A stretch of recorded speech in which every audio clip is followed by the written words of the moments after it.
தாழ்த்தி ஒப்புக்கொள்கிறோம். கர்த்தாவே, உடைய கிருபையின் கரம் எங்களை மட்டும் தாண்டி வழிநடத்தும் போல் அப்பா இந்த வேளையிலும் ஐயா தகப்பனே ராஜா உங்களுடைய வார்த்தையினால் எங்களை திருப்தியாகுவீராக. நல்ல நிலங்களாய் நாங்கள் இருந்து அப்பா விதைக்கப்படும் விதைகள் வீணாய் போகாதபடி கர்த்தாவே அவைகள் நல்ல பலனை கொடுக்க தேவன் தாமே உதவி செய்கிறார். வந்திருக்கிற ஒவ்வொரு பிள்ளைகளையும் ஒரு கருத்துக்கு ஒப்புக் கொடுக்கிறேன்.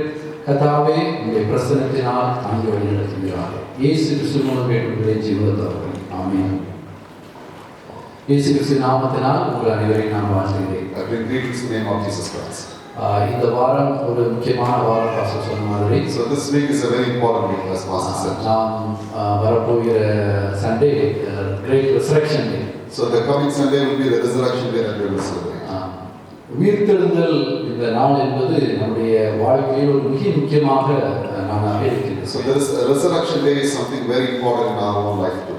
ஏனென்றால் வேதாகமத்தில் இந்த ரெசரக்ஷனை பற்றி அது எனக்கு உறுதியாக இல்லாமல் இருந்தால் நான் கிறிஸ்தவனாக இருக்க முடியாது. So if there is no assurance about the resurrection in the scripture, I will not be here as a believer. அது ஏதோ எழுதப்பட்டது மட்டுமல்ல, அது சரித்திரபூர்வமாக இயேசுவினுடைய உயிர்த்தெழுதல் நிரூபிக்கப்பட்டிருக்கிறது. So not only it is written in the scripture, it is also been proven historically about the resurrection.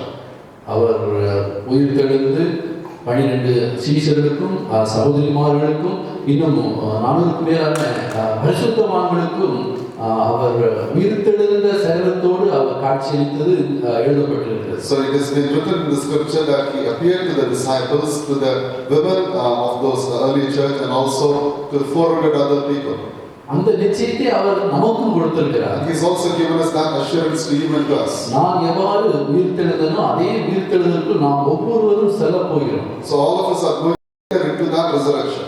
நமக்கு இந்த வாழ்க்கை மட்டுமல்ல, இது ஒரு சிறிய கால வாழ்க்கை. So this is a very short span of life that நாம் இதற்கு பிறகு நமக்கு ஒரு நித்திய வாழ்க்கை இருக்கிறது என்ற நம்பிக்கையை தேவன் நமக்கு கொடுத்திருக்கிறார். But God has given a hope that we will have an eternal life. அந்த உயிர்த்தெழுதலின் மேல் நம்பிக்கை வைத்துதான் நாம் இன்று கிறிஸ்துவின் சீடர்களாக இருக்கின்றோம். And today we are as believers because of the hope that we have in resurrection. எனவே உயிர்த்தெழுதல் என்பது ஒரு முக்கியமான காரியம் நம்முடைய வாழ்க்கை. So resurrection is very integral part of our life.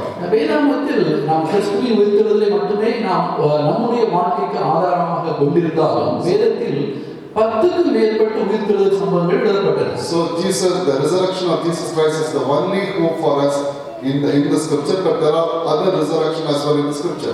பழைய ஏற்பாட்டிலிருந்து புதிய ஏற்பாடு வரைக்கும் நீங்க பார்த்தீங்கன்னா வேதத்தில் கிட்டத்தட்ட 10 இடங்களில் மரித்தவர்கள் உயிர் பிழைத்த காரியம், உயிர் பந்தம் பெற்ற உயிர்த்தெழுந்த காரியம் எழுதப்பட்டிருக்கு. So from the Old Testament to the New Testament, there are 10 individuals who have came back to life after death. ஆனால் மற்றவர்களுக்கும் இயேசுவினுடைய உயிர்த்தெழுதலுக்கும் வித்தியாசம் உண்டு. But there is a difference between the resurrection of Christ and the rest of the people. மற்றவர்கள் உயிர்த்தெழுந்த பின்பு மீண்டும் மரித்து போனார்கள். So the others, they again died. ஆனால் தேவன் இயேசு கிறிஸ்துவினுடைய உயிர்த்தெழுதல் நமக்கு ஒரு சாட்சியாக அது அவர் மீண்டும் திரும்ப வந்து அவருடைய கல்லறை எம்டியாக இருக்கிற ஒரே உயிர்த்தெழுதல் அதுதான். So but only the Jesus Christ, his tomb is the only tomb that is empty when he comes back again. நான் இந்த உயிர்த்தெழுதலை பற்றி யோசித்த பொழுது வேதத்தில் நடந்த முதல் உயிர்த்தெழுதலை பற்றி நான் தியானித்து அதிலிருந்து இந்த நாள் நம்முடைய வாழ்க்கையில் நாம் இதை தியானிக்க நான் வாஞ்சிக்கின்றேன். So today I want to go deeper on the first resurrection that we have in the scripture. நம்முடைய வாழ்க்கையில் நிறைய மரித்து போன சம்பவங்கள் அல்லது மரித்து கொண்டிருக்கிற சம்பவங்கள் நம்முடைய வாழ்க்கையில் பல காலகட்டங்களில் நடந்து வருகிறது. There are many things that are dying or that has been happening in our life. அது குடும்ப உறவுகளாக இருக்கலாம். It could be in the family relationship. மரித்து கொண்டிருக்கலாம், அதனால் மரித்திருக்கலாம். So it have already been dead or it is in the stage of dying. அல்லது நம்முடைய சுக வாழ்வாக இருக்கலாம். Or it could be our health.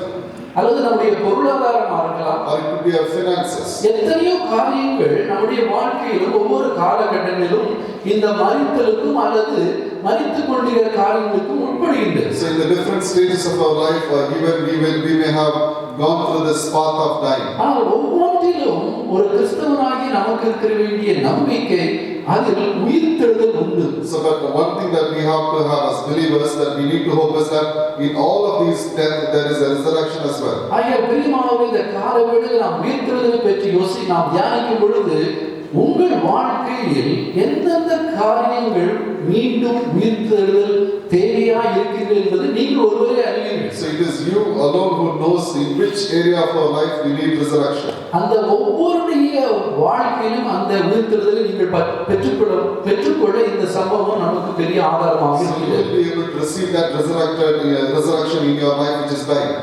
முதலாவது நான் சொன்னேன், இந்த உயிர்த்தெழுதல் என்பது வேதாகமத்தில் 1 ராஜாக்கள் புத்தகத்தில் எழுதப்பட்டிருக்கிறது. So this is first resurrection is mentioned in First Kings. 1 ராஜா நாம் அனைவருக்கும் தெரிந்த சம்பவம் தான். අපි සියලුදෙනාටම දන්නා කතාවක් එක. 1 ராஜாக்கள் 17வது அதிகாரத்தில் எழுதப்பட்டிருக்கிறது. 1 ராஜாවලිය 17 වෙනි පරිච්ඡේදය. இந்த வேதாகமத்தில் எழுதப்பட்ட இந்த முதல் உயிர்த்தெழுதல் என்பது ஒரு பெரிய ஒரு ஆச்சரியமான காரியம். මේ වචනේ ලියා තිබෙනා පළවෙනි නැගීම මේක මහත් ආශ්චර්යමත් දෙයක්. எப்படி என்றால் அதுவரைக்கும் இந்த அற்புதம் நடந்ததில்லை. මක්නිසාද ඒ තාක්ෂණයට මේ ආකාර හාස්කමක් සිදු වෙලා නැහැ. பொதுவாக நம்முடைய வாழ்க்கையில் ஒரு அதிசயத்தை கண்ட நாம் அதன் பிறகு நாம் அதிசயத்தை அதை எதிர்பார்ப்பது ஒரு இலகுவான காரியமாக இருக்கும். මක්නිසාද අපේ ජීවිතේ අපි එක්වරක් හාස්කමක් උද්දේශ දුන්නා නම් ඊළඟට බලන එක සාමාන්‍ය දෙයක් වෙන්න පුළුවන්. உதாரணமாக இஸ்ரவேலர் கர்த்தருடைய கரத்தை செங்கடலை எவ்வாறு பிரித்தது என்பதை கண்டார்கள். උදාහරණයක් ලෙස බලනවා නම් ඉස්රායෙල් මිනිසුන් දුටුවා කෙසේද ස්වාමීන් වහන්සේ ඇවිල්ලා රත් මුහුද දෙබෑ කෙරුවේ. அதுவரைக்கும் அவர்களுக்கு தெரியாது எப்படி நாம் தப்பிக்க போகிறோம் என்று. ඒකත් උන් දැනගෙන සිටින උන් කෙසේද එතනින් ඇවිල්ලා ගැලවී යන්නේ කියලා. ஆனால் முதலாக தேவன் கடலையும் பிளக்க வல்லவர்கள் என்பதை அவர்கள் கண்டார்கள். ඒ වෙලාවේ ප්‍රථම වතාවට උන් දැනගත්ත ස්වාමීන් වහන්සේ මුහුද පවා දෙබෑ කළ හැකි කියලා. அதனால்தான் அதன் பிறகு யோர்தானை அவர்கள் காணும் பொழுது தேவன் அந்த அற்புதத்தை செய்த தேவன் இந்த யோர்தானையும் பிளக்க வல்லவர்கள் என்று அவர்கள் எளிமையாக விசுவாசிக்க அது ஏதுவானது. ඒ නිසා තමයි ඔවුන් ඒ යෝර්දාන ගඟේ ඇවිල්ලා තරණය කරන විදිහදී ස්වාමීන් වහන්සේට මේක සුළු දෙයක් කියලා උන් දැනගත්තා. எனவே இந்த முதல் அற்புதம், முதல் உயிர்த்தெழுதல் என்பது அதுவரைக்கும் ஒரு மனுஷனோ ஒரு மனுஷனையோ எதிர்பார்க்காத ஒரு காரியம். මක්නිසාද මේ පළමු නැවත නැගීම පිළිදීම කියලා මරණය නැගීම කියන දේ කිසිම කෙනෙක් බලාපොරොත්තු නොවුනාම දෙයක්. எனவே நான் அந்த முதல் உயிர்த்தெழுதலிலிருந்து அந்த காரியத்தை தியானிக்க ஆரம்பித்தேன். ඒ නිසා තමයි මේ පළමු නැවත නැගීම ගැන මම ඇවිල්ලා මෙනෙහி ஆனால் நமக்கு කරන්නේ. எல்லாருக்கும் தெரிந்த சம்பவம் சாரிபாத் விதவையின் மகன் உயிர்த்தெழுந்த சம்பவம். අපි සියලු දෙනාටම දන්නවා ශාරීරිකව ඒ වැඳුරු ස්ත්‍රියගේ දරුවා නැවත නැගීම. ஒருவேளை புதியதாக சிலர் இருப்பதுன்னா உங்களுக்கு இந்த காரியம் தெரிந்திருக்க வாய்ப்பு இல்லை. මේ ස්ථානයේ ප්‍රථම වතාවට ඇවිත් සිටිනවා නම් ඔයාලට මේක දන්නේ නැත්නම් ஆகையால் ஒரு சில வரிகளில் நான் சொல்கிறேன். ඒ නිසා ඒ කතාව මම කෙටියෙන් ඔබට පවසන්නම්. வேதாகமத்தில் இந்த முதல் உயிர்த்தெழுவது ஒரு ஏழை விதவை தாயின் மகன் உயிர்த்தெழுந்த சம்பவத்தை குறிப்பதாக இருக்கிறது. වචනය ඇවිල්ලා ප්‍රථම වතාවට එක මිනිහෙක් නැවත නැගිට්ටේපු එක ඇවිල්ලා එක වැඳුරු ස්ත්‍රියකගේ පුත්‍රයෙක්ව සිටියා. சாரிபாத் என்ற ஊரில் உள்ள அந்த விதவையின் மகன் எவ்வாறு உயிர்த்தெழுந்தான்? ඒ ශාරීරිකව කියන නගරේ ඒ වැඳුරු ස්ත්‍රියගේ දරුවා කෙසේද නැවත නැගිට්ටේ? அவருடைய வாழ்க்கையில் எலியா இந்த தேவ மனுஷன் வந்த பொழுது அந்த முதல் உயிர்த்தெழுதல் எவ்வாறு நடந்தது என்று அதிலிருந்து ஒரு 10 காரியங்களை தியானிக்க போகிறோம். ඔවුන්ගේ ජීවිතේට එලියා කියන මනුෂ්‍යයා පැමිණියාට පස්සේ ඔහුගේ ජීවිතේ කුමක්ද වුනේ කියලා කාටත් 10ක් අපි බලන්න යනවා. அடிக்கடி நாம் இந்த காரியத்தை அந்த உயிர்த்தெழுதல் காரியம் சாரிபாத் விதவை பற்றி பேசியிருப்போம். අපි නැවත නැවත මේ ශාරීරිකව වැඳුරු ස්ත්‍රිය ගැන කතා කරන්නේ. ஆனால் இன்னும் கொஞ்சம் நம்ம அதை ஆழமாக ஆராய போகிறோம். ஏனென்றால் அந்த 10 காரியம் நம்முடைய வாழ்க்கையை காணும் பொழுது நிச்சயமாய் நம்முடைய வாழ்க்கையிலும் எந்தெந்த இடத்துல உயிர்த்தெழுதல் தேவைப்படுவதோ அது நிச்சயமாய் நடைபெறும் என்று நான் விசுவாசிக்கின்றேன். මේක ගම්බරෙන් බලන විදිහට අපේ ජීවිතේ කොයි ස්ථානවල අපිට මේ දේවල් අවශ්‍යද ඒවා අපිට ක්‍රියා කරයි කියලා විශ්වාස කරනවා. முதலாவதாக පළමුවට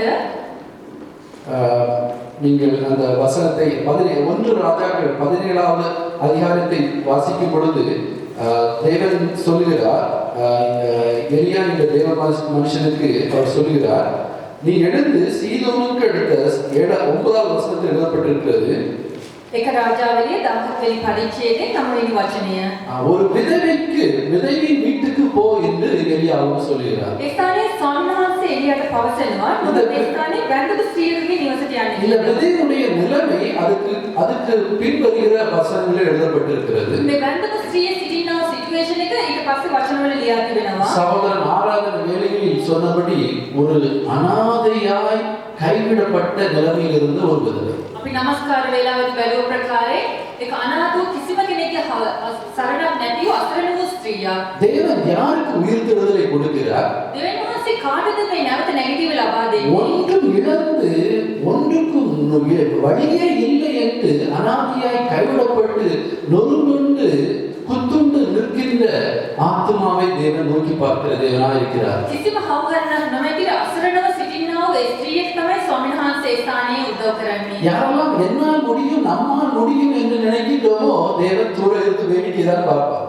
කවුරු ඔක්කොම කියනවාද මගේ ශක්තියෙන් මට පුළුවන් කියලා කියනවාද ස්වාමීන් වහන්සේ දුර සිට උන්වහන්සේ ඔබ බලාගෙන පමණයි සිටින්නේ. ஆனால் எந்த ஆத்மாவுக்கு வேறு வழியே உம்மை தவிர இயேசுவே உம்மை தவிர வேறு வழியே இல்லை என்று எந்த ஆத்மா நொறுங்குண்டு தன்னை அனாதையாக ஒப்புக் கொடுக்கிறதோ அந்த அப்படிப்பட்டவர்களை தேவன் அவருடைய வாழ்க்கையில் நாம் எதெல்லாம் மறித்து போயிருக்கிறது என்று நினைக்கிறோமோ அவைகளை மீண்டும் அவர் விரும்பிக்க வல்லவராய் இருக்கின்றார். நம்ம කවුරු ඔක්කොම තැළුණා පොඩිුණා සිතක් සංග අපිට කිසිම දෙයක් නැහැ කියලා දෙවියන් වහන්සේ බලාගෙන සිටිනවාද ඔවුන්ගේ ජීවිතේ දෙවියන් වහන්සේ ක්‍රියා කරනවා. இந்த விதவை எல்லா உறவினர்களால் கைவிடப்பட்டவளாய் இருக்கின்றாள். මක්නිසාද ඇගේ ජීවිතේ සියලුම නෑදෑයන් අයව අත්හැරියා. ஏனென்றால் அவர் சொல்லுகிறார் இது எழுது நான் ரெண்டு விறகு பொறுக்கி என்ன செய்யணும் மீதி இருக்கிற ஒரு பிடி மாவையும் மீதி கலையத்தில் மீதி இருக்கிற ஒரு கொஞ்சம் எண்ணெயும் வைத்து ஏதோ ஒரு சில அப்பங்களை சுட்டு நானும் என் பிள்ளையும் மறித்து போக இருக்கிறோம் என்று தன்னுடைய பொருளாதார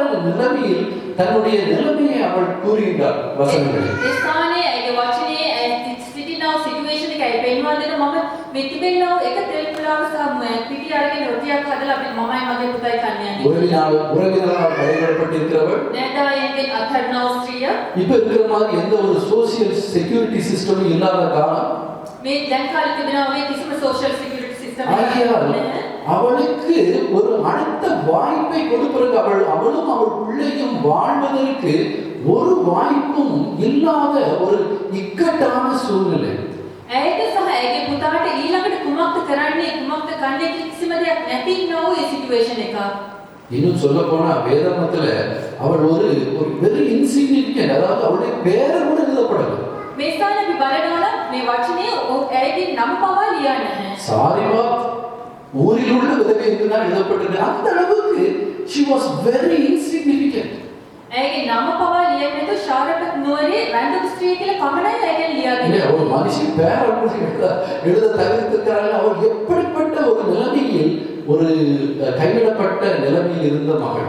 ඇයගේ නම පවා ලියා නැත්නම් ඒ කොතරම් දුරට අත්හත් ලැබුවා වූ දුප්පත් වූ ස්ත්‍රියක් සිටියාද කියලා කල්පනා කරනවා. அந்த மகளுடைய வாழ்க்கையில் தேவன் உயிர்த்தெழுதலை முதல் உயிர்த்தெழுதல் என்ற ஒரு யாருமே எதிர்பார்க்காத ஒரு அற்புதத்தை செய்தார்.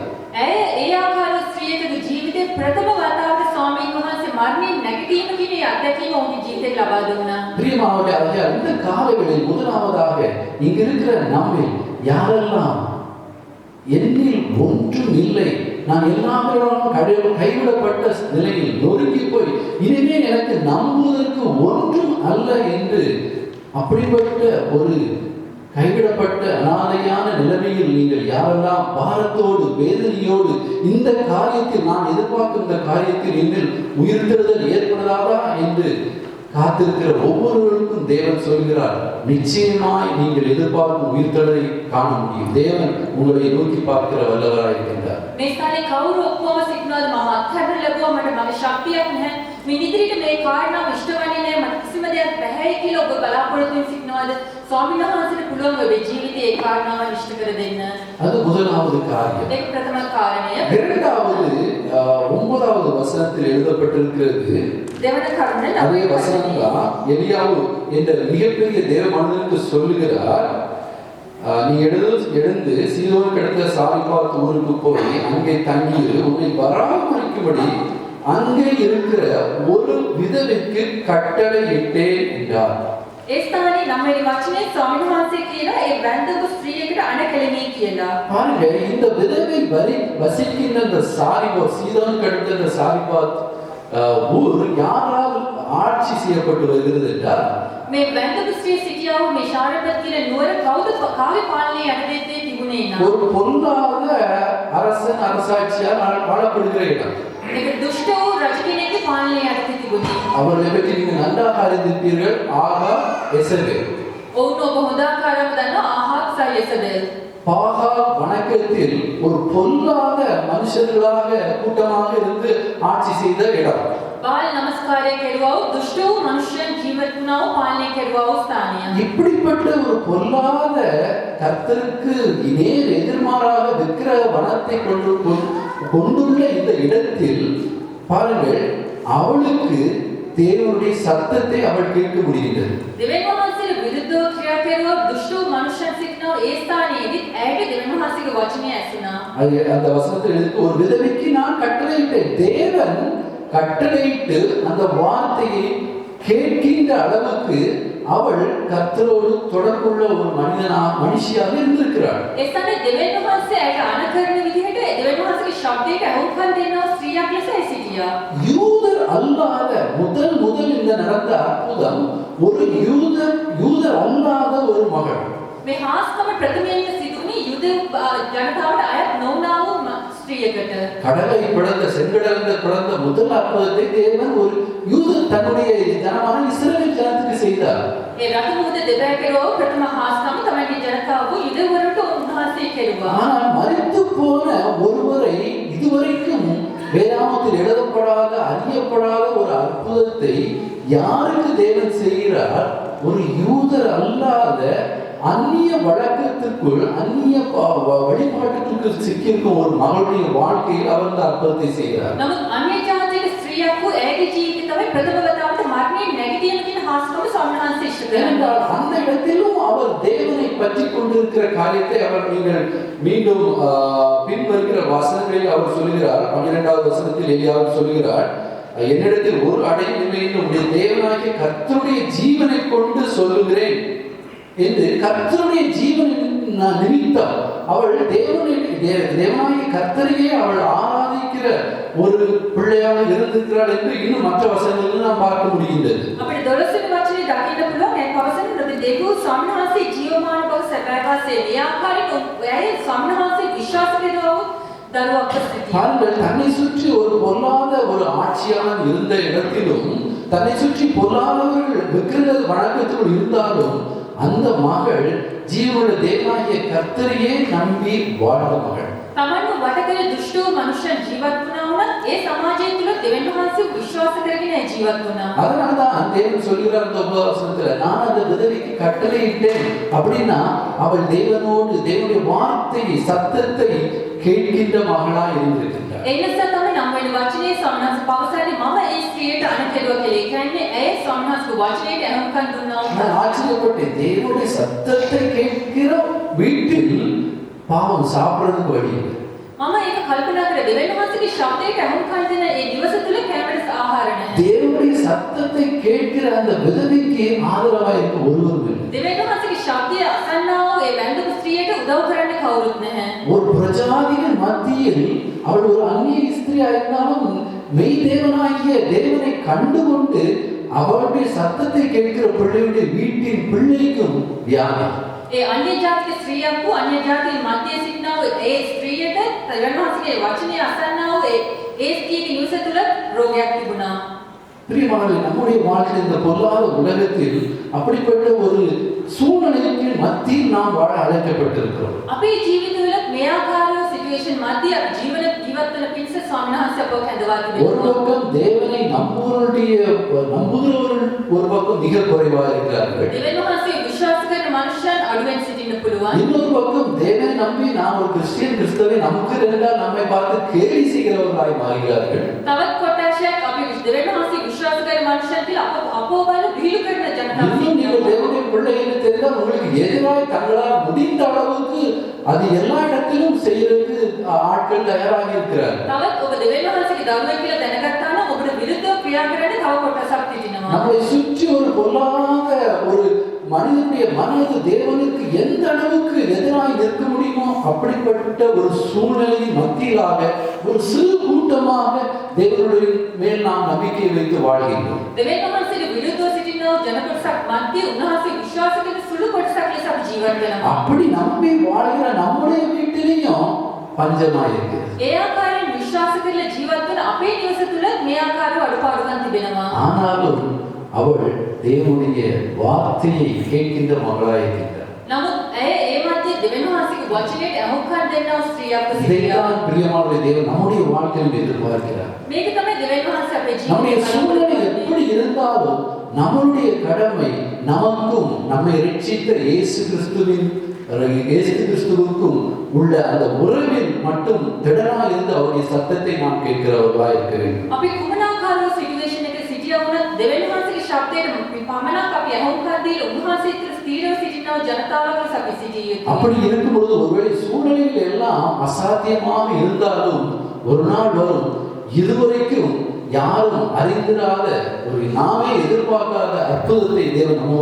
ஒவ்வொருடைய வாழ்க்கையில் நமக்கு தருகிறவராக இருக்கின்றார். ඒ ආකාරව ජීවිතයක් අපි දෙවන වෙලේදී අපි බලාපොරොත්තු නොවන වේලාවෙදී දෙවියන් වහන්සේ මහත් වූ කාස්කමක් අපේ ජීවිතේ උන්වහන්සේට ඉෂ්ට කරන්න පුළුවන්. ஆகிய பிரியமானவர்களே, இரண்டாவதாக நீங்கள் எந்த ஒரு சூழ்நிலையில் போனாலும் உங்களுக்கும் நம்முடைய தேவனாய இயேசு கிறிஸ்துவுக்கும் உள்ள தனிப்பட்ட உறவை மட்டும் கவனமாக இருந்து அவருடைய சத்தத்தை கேட்கிறதை மட்டும் நிறுத்திவிடாமல் தொடர்ந்து ஓடுகிறவர்களாக இருப்போம். ඒ නිසා අපි කුමන මාර්ගයේ ගියා වුණත් අපි අවසානයේ දක්වා දෙවියන් වහන්සේගේ ශබ්දයට පමණක් අහුම්කම් දීලා උන්වහන්සේ තුළ සිටිනා ජනතාවක් ලෙස අපි සිටිමු. அப்பொழுது நிச்சயமா நாம் எதிர்பார்க்கிற உயிர்த்தெழுதல் நடக்கும். ඒකට අනිවාර්යෙන්ම අප බලාපොරොත්තු වෙනවා ඒ නැවත නැගිටීම නැවතත් පැමිණේවි. மூன்றாவதாக அவளுடைய கேரக்டர், அவள் ஒரு மிகுந்த கீழ்ப்படுதலை கொண்ட மகளாக இருக்கின்றார். තුන්වෙනිට අප බලනවා නම් ඇය යටහත් සිටියා වූ ස්ත්‍රියක් இது සිටියා. தேவன் விரும்புகிற ஒரு மிகப்பெரிய ஒரு குணமாக இருக்கின்றது. ඒ කීකරු භාවයේ දෙවියන් වහන්සේට ප්‍රිය වූ දෙයක්ද තිබෙනවා. 10வது வசனத்துல 1 ராஜாக்கள் 17வது 10:11 எழுதப்பட்டிருக்கிறது. 10 සහ 11 වෙනි වචනය. அப்படியே அவன் எழுந்து எலியா எழுந்து சாரிபாத்துக்கு போனான். அந்த பட்டணத்தில் ஒலிவு வாசலில் அவன் வந்த பொழுது அங்கே ஒரு விதவை விறகு பொறுக்கி கொண்டிருந்தாள். அவன் அவளை பார்த்து கூப்பிட்டு, நான் குடிக்கிறதுக்கு கொஞ்சம் தண்ணீர் ஒரு பாத்திரத்தில் எனக்கு கொண்டு வா என்றான். கொண்டு வர அவள் போகிற பொழுது, இந்த வசனத்தை பார்க்கும் பொழுது அந்த வார்த்தைகள் ஒவ்வொன்றாக நீங்கள் நிதானமாய் தியானித்து பார்த்தால் ஆச்சரியமாக இருக்கின்றது. මේ වචනය අපි එකින් එක මෙනෙහි කරලා බැලුවා නම් ඒක විශ්වපත්ත තිබෙනවා. பாருங்க, எலியா அங்கிருந்து வருகிறார். එළිය ස්ථානයේ පැමිණෙනවා. இந்த விதவை மிகப்பெரிய மன பாரத்தோடு நிச்சயமாக அவள் அந்த விறகை பொறுக்கிக் கொண்டிருக்கிறாள். ඒ වැන්දපු ස්ත්‍රී අනිවාර්යයෙන්ම හදවතේ බරක් සමග ඒ ස්ථානයේ දර අහුලමින් සිටිනවා. ஏனென்றால் அவளுடைய சூழ்நிலை இன்னும் 2 நாளில் நாம் மரித்து போவோம், சாப்பிடுறதுக்கு ஒண்ணும் இல்லை. මක්නිසාද ඒ දන්නවා දවස් දෙකකින් මිය යන්න යනවා. මක්නිසාද කෑමට කිසි දෙයක් நான் නැහැ. மட்டும் இல்லை, என் பிள்ளையும். මම පමණක් නොවේ මගේ දරුවා තමයි.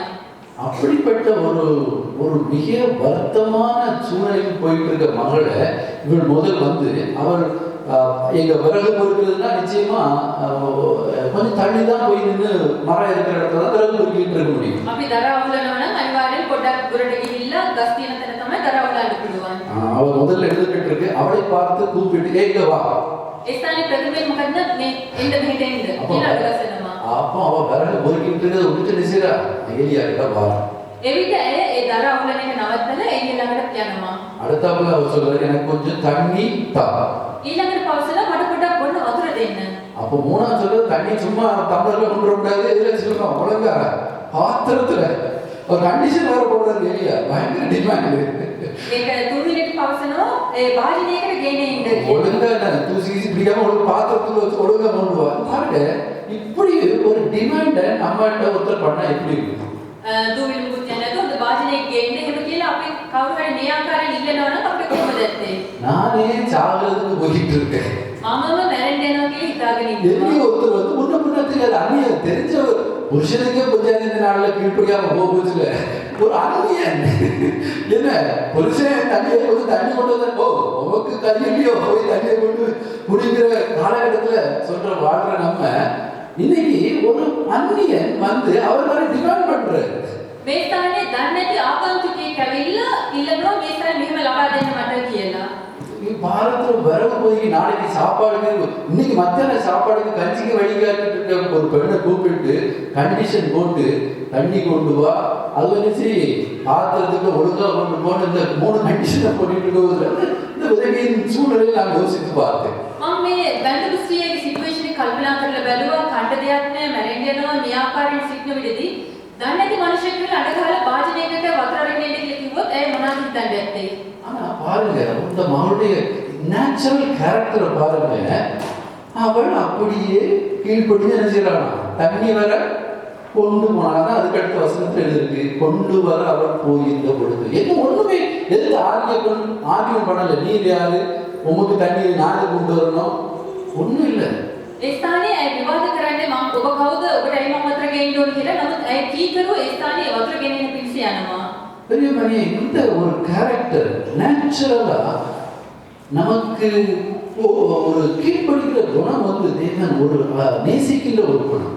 මේක මේ චරිතය ඇවිල්ලා මේ කීකරු භාවය කියලා කියන දේ දෙවියන් වහන්සේ ප්‍රිය වූ චරිතයක්. ஏன்னா பிசாசானவனும் தேவனுடைய சமூகத்தில் எதிர்த்து நின்றதுனால தான், கீழ்ப்படியாமல் எதிர்த்து நிற்கும் பொழுதுதான் அவர் மிகப்பெரிய அழிவின் சாபத்துக்கு நேராக போனார். අපිසාරි යක්ෂයා පව දෙවියන් වහන්සේගේ අනුමතිය සිට උන්වහන්සේට විරුද්ධව ගිය නිසා තමයි ඒ ස්ථානයේ ඇවිල්ලා විනාශයට ලක් இந்த நேச்சுரலா இயற்கையாக மனிதனுக்கு அந்த எதிர்த்து நிற்கிற குணத்தை கொண்டவர். ඒ සාමාන්‍යයෙන් මනුෂ්‍යයට ඇවිල්ලා ඒ විරුද්ධව සිටිනවා ඒ ගතිගුණ තිබෙනවා. வேலையிலையும் எதிர்த்து நிற்பான், වැඩපොලේදී විරුද්ධව සිටි, வீட்டுக்குள்ள எதிர்த்து நிற்பான், ගෙදර නිවස තුලත් එහෙම තමයි. எங்க போனாலும். ஏன்னா மனுஷனுக்கு இயற்கையா இருக்கிற குணம் நான் யார். ඒ මක්නිසාද මනුෂ්‍යයන්ගේ ස්වභාව ධර්මයෙන්ම ඇවිල්ලා තිබෙන ගතිගුණ මම කවුද?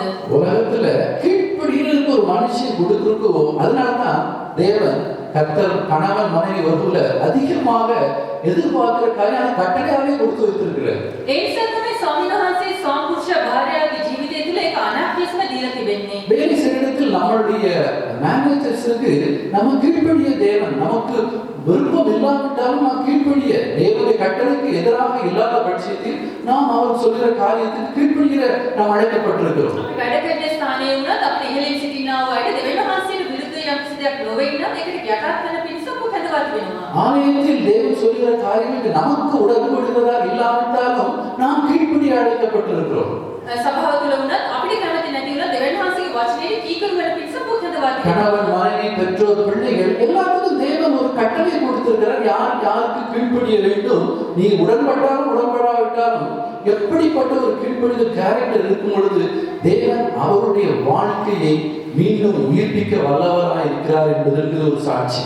සම්පූර්ණ භාර්යාව දෙමෝපියන් දරුවන් මේ සියලු දෙනාටම දෙවියන් වහන්සේ ලියා තිබෙන්නේ ඒ කීකරු වීම අපිට කැමති නැති වුණත් ඒකට අවශ්‍ය දෙයක් කියලා. பிரியமானவர்களே, ஆகையால் நம்முடைய வாழ்க்கையில் நாம் எதிர்பார்க்கும் இடங்களில் மீண்டும் உயிர்த்தெழுதல் நடைபெற நாம் இயற்கையாக நாம் கொண்டிருக்க வேண்டிய ஒரு கேரக்டர், கீழ்ப்படியக்கூடிய ஒரு குணம், அது இந்த மகளுக்கு இருக்கிறது.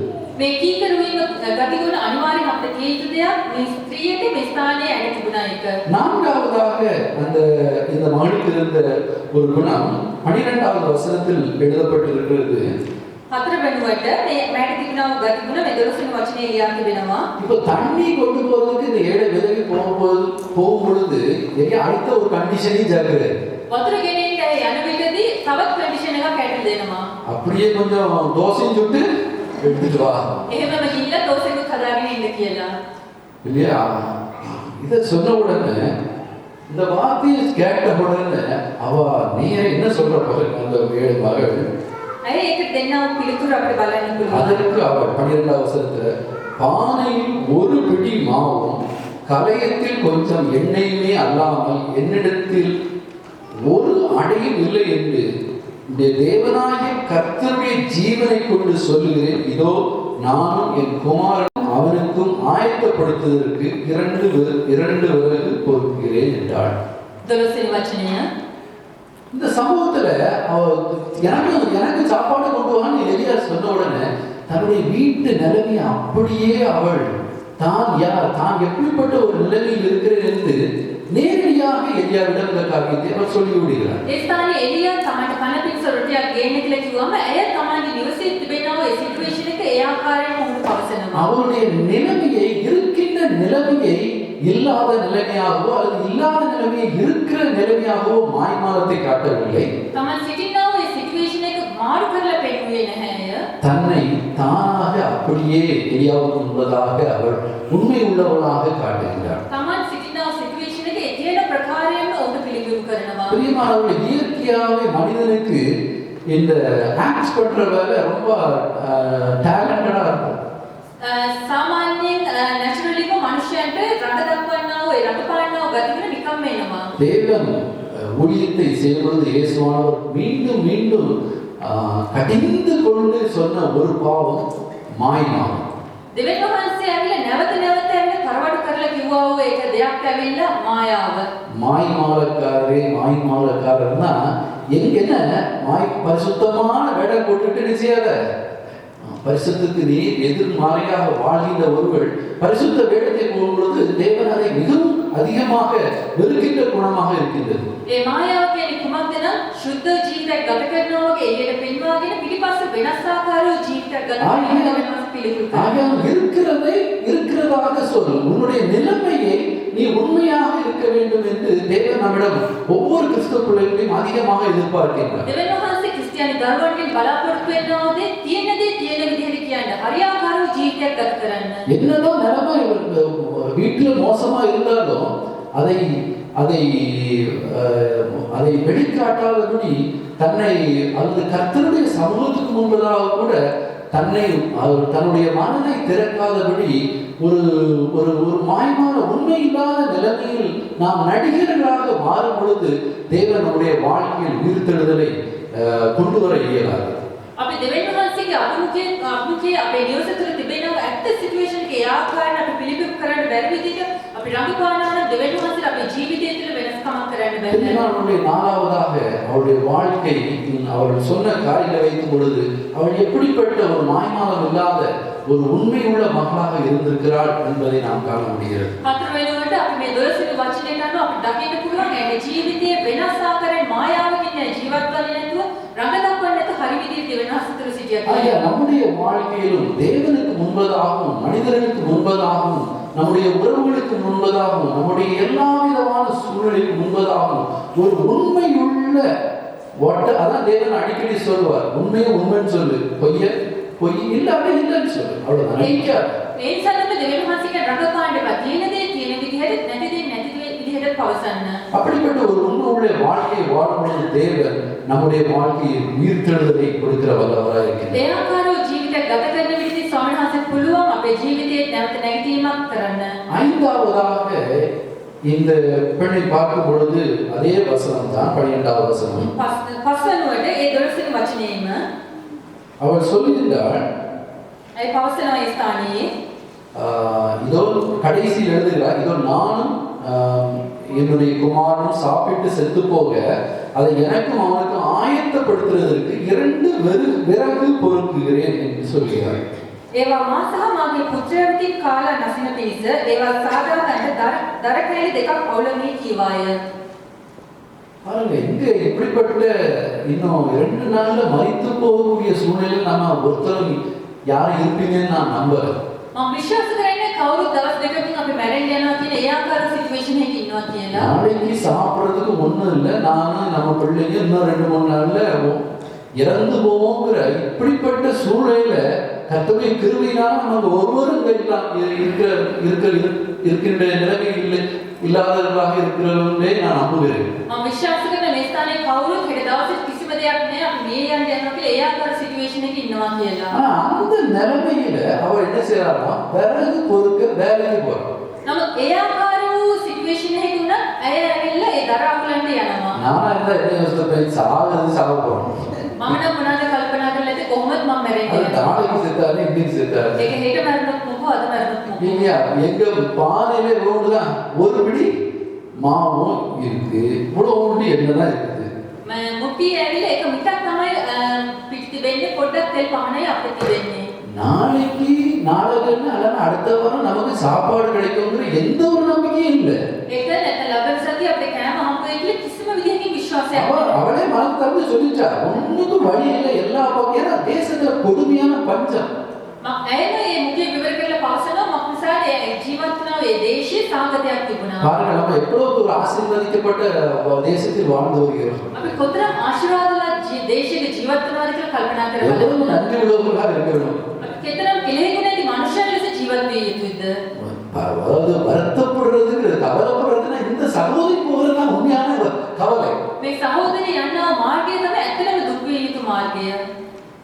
ஆனா அந்த சூழ்நிலையிலும் அவ என்ன செய்யறா, தன்னுடைய நம்பிக்கையை விடாதபடி, சரி கொஞ்சமாவது இருக்குதே, கொஞ்சம் எண்ணெயாவது இருக்குதே, அதை நான் என் பிள்ளைக்கு செஞ்சு கொடுக்கறதுக்காக, ஒரு அடையாளம் செஞ்சு கொடுக்கறதுக்காக நான் போய் ஒரு விறக பொதுக்கிட்டு போறேன்னு சொல்லி தன்னுடைய நம்பிக்கை விடாதவளாக தன்னுடைய அந்த வேலையை, தான் தொடர்ந்து செய்யற வேலையை அவள் செய்ய போகிறாள். නමුත් ඒ ආකාර සිටුේෂන් එකේ වුණත් ඒ විශ්වාසය අත්හරින්න නැතුව තියෙන ටිකකින් හරි මගේ ළමයට මොනවා හරි හදලා දෙමු කියලා ඒ ස්ථානේ දරවලන්නේ. எல்லாம் முடிந்து போய்விட்டதே என்று சோர்ந்து போய் நம்பிக்கை இழந்து அவள் வீட்டில் இருந்திருந்தால் அன்றைய தினம் அவள் எலியாவை செய்திக்கக்கூடிய ஒரு இந்த வாய்ப்பை அவள் இழந்திருப்பாள். සීලූපදේ නැති වී ගියා කියලා අවිශ්වාසයක් නැතුව ඒ ස්ථානේ සිටියා නම් ඒ ස්ථානේ එලියාව හම්බ වෙන්න අවස්ථාවක් නැති වෙලා යනවා. என்னுடைய வாழ்க்கையில் எல்லாம் போயிட்டு இவன் நம்புறதுக்கு ஒண்ணுமே இல்லையே, அதனால நான் சும்மா இருப்பேன், அப்படி ஒரு நிலைமையை இந்த மகள் எடுக்கவே இல்லை. මගේ ජීවිතේ සීලූපදේ නැති වී ගියානේ මේ දිහා මට විශ්වාස කර කිසි දෙයක් නැහැ කියලා සිටියේ නැහැ. இல்ல விட மாட்டேன். නෑ මම අත්හරින්නේ නැහැ. என்னுடைய பலம் இருக்க வரைக்கும், මගේ ශක්තිය තිබෙන තුරු நான் செய்கிற வேலையை நான் தொடர்ந்து செய்தே ஆவேன் என்று அவள் தன்னுடைய வேலையை கவனமாக செய்யக்கூடிய ஒரு கடின உழைப்பாளியாக இந்த மகள் இருக்கின்றார். මම කරනා වූ දේ මම අන්තිම වෙනකම් කරනවා කියලා ඒ මහසු වෙලා ස්ථානේ වැඩ කරනවා. அந்த கடைசி நாள் மட்டும் அவள் கொஞ்சம் இந்த எண்ணத்தில் அவள் எல்லாம் நம்பிக்கை இழந்து எல்லாம் போயிட்டது இனிமே என்னன்னு சொல்லி அவ பெட்ல படுத்து கிடந்திருப்பான்னா, இந்த மகாபெரிய இந்த உயிர்த்தெழுதலை காணக்கூடிய இந்த வேதாமத்தில் முதல் உயிர்த்தெழக்கூடிய சம்பவத்தை அனுபவிக்கக்கூடிய இந்த அனுபவத்தை அவள் இழந்திருப்பாள். ඒ සීලූපදේ නැති වෙලා ගියානේ කියලා විශ්වාසයක් නැතුව ඒ නිවස තුළම සිටියා නම් මේ හමුවීම වෙන්නේ නැතුව වෙන්න තිබ්බා. அவளுடைய கடைசி வேலை நாள் அவளுடைய வாழ்க்கையே முழுவதுமாக மாற்றுதலுக்குரிய ஒரு அற்புதமான நாளாக மாறிவிட்டது. ඇයිගේ අවසාන දවස ඇවිල්ලා ජීවිතේ මුළුමනින්ම මාරු කරන්නා වූ පුදුම වූ හාස්කම් යුතු දවසක් වෙයි ගියා. ஆகையால் தான் அவள் எலியாவை சந்திக்க முடிந்தது. ඒ නිසා තමයි ඇයට එලියාව හම්බ ஒரு වෙන්නේ. பெரிய அற்புதத்தை பின்னால் அவள் காண முடிந்தது. ඊට පස්සේ නැවතිලා ඇයට ලොකු හාස්කමක් හම්බ වුණේ. பிரியமானவர்களே, ஆகையால் நம்முடைய வாழ்க்கையில் நம்பிக்கையை விடாதபடி நமக்கு இருக்கிற கொஞ்ச பலத்தினாலும் எந்தவித நமக்கு இருக்கிற பலத்தில் நம்மால் முடிந்த வரைக்கும் தேவன் நமக்கு கொடுத்திருக்கிற, அது ஆலயத்தினாலும் சரி, வீட்டினாலும் சரி, இல்லை வேலை ஸ்தலத்திலும் நம்மால் முடிந்த வரைக்கும் நம்மால் முடிந்த காரியங்களை வேலைகளை செய்ய வேண்டும். අපේ ජීවිතයේදීත් අපි වැඩ කරන්න අවස්ථාවේ වෙන්න පුළුවන්, සභාව වෙන්න පුළුවන්, අපේ පෞද්ගලික ජීවිතේ වෙන්න පුළුවන්. ඒ දීලා තිබෙන ඒ කුඩා දේ වුණත් දෙවියන් වහන්සේ තුළ හරියාකාර උපරිමයෙන් අපි කළ යුතුයි. வீட்டுல வேலைன்னா சர்ச் பாஸ்டர் ஃபோன் பண்ணி கேளுங்க, சர்ச் ஆலயத்துல என்ன வேலையை செய்யலாம் நான். අපි සභාවේ දේවල් නම් පාස්ටර් කෝල් කරලා අහන්න මම මොනවද කළ යුත්තේ කියලා. நிச்சயமாக ஒரு வேலை இருக்கு. අනිවාර්යයෙන්ම කුමක් හෝ பிரியமானவர்களே, அவள் அந்த நாளில் வேலை செய்த நிமித்தம் அவள் ஒரு மிகப்பெரிய அற்புதத்தை அவள் வாழ்க்கையை கண்டு கொண்டாள். ඒ ස්ථානයේ ක්‍රියා කරපු නිසා ජීවිතයේ මහත් වූ හාස්කමක් ඇති ලැබුණා. அடுத்ததாக அவள் தொடர்ந்து நீங்கள் அந்த வசனத்தை வாசித்ததால் 13வது வசனத்தில் எழுதப்பட்டிருக்கிறது. 13 වෙනි වචනය. அப்பொழுது எலியா அவளை பார்த்து, பயப்படாதே, நீ போய் உன் வார்த்தையின்படியே ஆயத்தப்படுத்து, ஆனாலும் முதலில் அதிலே எனக்கு ஒரு சிறிய அடையை பண்ணி என்னிடத்திற்கு கொண்டு வா, பின்பு உனக்கும் உன் குமாரனுக்கும் பண்ணலாம் என்று அவர் எலியா சொல்றார். 13 වෙනි වචනය. பாருங்க, இந்த வசனத்துல அந்த 7 விதவை உண்மை தன்னுடைய நிலைமை எனக்கு இருக்கிறதே கொஞ்சோண்டு மாவுதான்ப்பா இருக்குன்னு சொல்லிட்டாங்க. මේ ස්ථානයේ ඒ වැන්දු ස්ත්‍රිය මට තිබෙන්නේ පොඩ්ඩක් තමයි පිටිකිලේ සැරේ පස්සුවා. ஆனா பாருங்க, இப்போ ஒரு தேவ மனுஷன் ஒரு பெரிய டிமாண்ட வைக்கிறாரு. නමුත් දෙවියන් වහන්සේගේ මනුෂ්‍ය ලොකු ඉල්ලීමක් එතන කරනවා. அவர் என்ன சொல்றாரு? කුමක්ද පවසන්නේ? சரி, நீ சொல்றதெல்லாம் சரிதான். ඔය කියන ඔක්කොම හරි. உனக்கு கொஞ்சம் மாவு தான் இருக்குது. බලන්න පොඩ්ඩක් තමයි පිට තිබෙන්නේ. கொஞ்சம் இடம் தான் இருக்குது. පොඩ්ඩක් තමයි තිබෙන්නේ. ஆனா அது எனக்கு இருந்தது. නමුත් ඒක මට ලබා දෙන්න. அதுல ஃபர்ஸ்ட் நீ தோசையை நல்ல தோசையை சுட்டு நின்றுடு.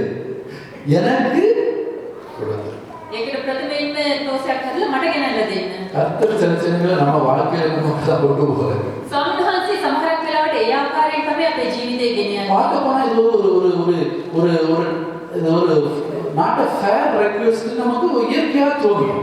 අපිට මේක හිතෙන්න පුළුවන් මේක හොඳ දෙයක් නෙවෙයි මේ ස්ථානයේ මේ ඉල්ලීම එහෙම කියලා. இல்லையா? ஆனா இதுதான் கிறிஸ்தவ வாழ்க்கையில ஒரு பெரிய அடிப்படையான காரியம். නමුත් මේක තමයි ක්‍රිස්තියානි ජීවිතයේ පදනම. தியாகம், පරිත්‍යාග කිරීම. sacrifice. පරිත්‍යාග කිරීම.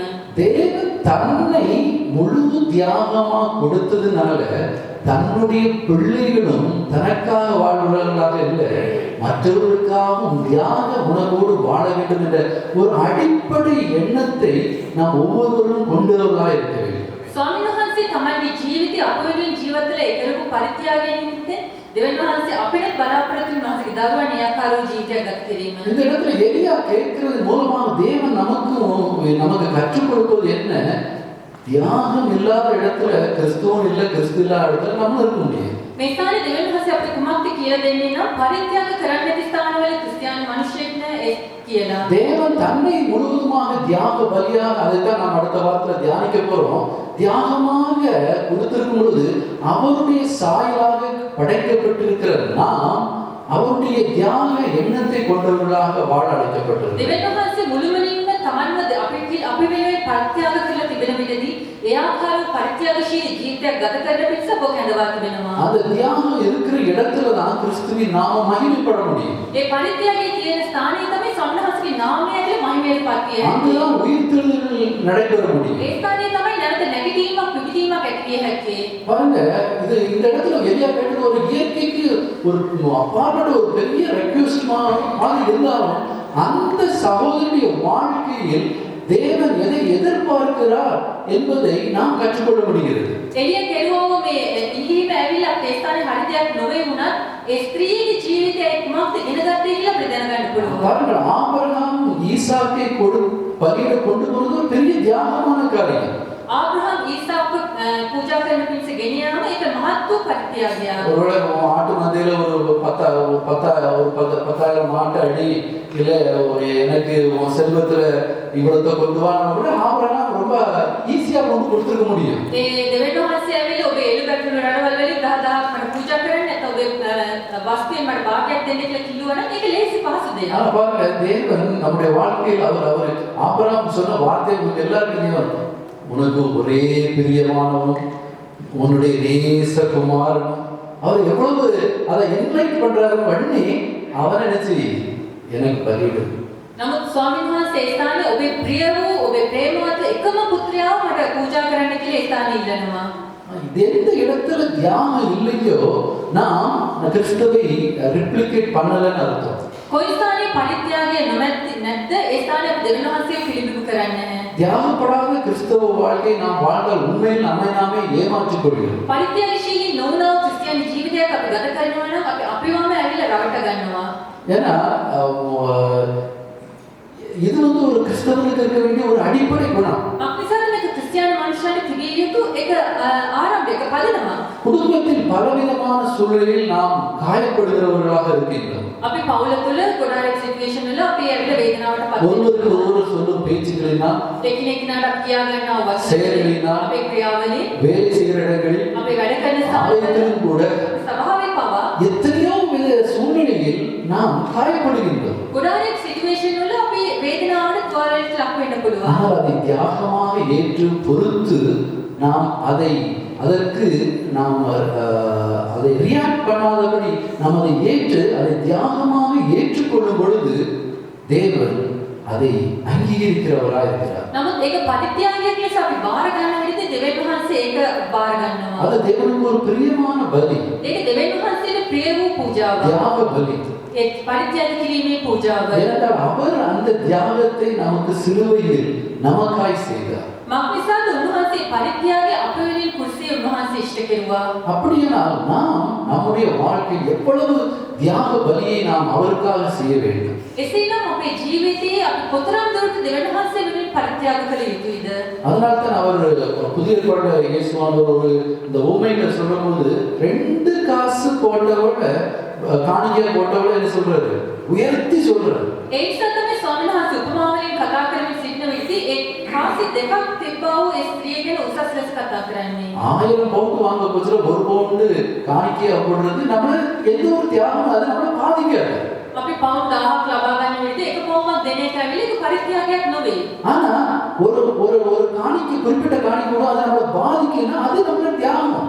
නමුත් ඒ පරිත්‍යාගය අපි දෙන විදිහේ පඳුර ඒක අපිට බලපානවා නම් ඒක පරිත්‍යාගය. அதே மாதிரி கணவன் மனைவியுடைய வாழ்க்கையில அல்லது சகோதர குடும்ப உறவுகளுக்குள்ள எல்லாரும் கண்ணே மணின்னு கொஞ்சிட்டு இருந்தா அங்க ஒரு தியாகமும் இல்லை.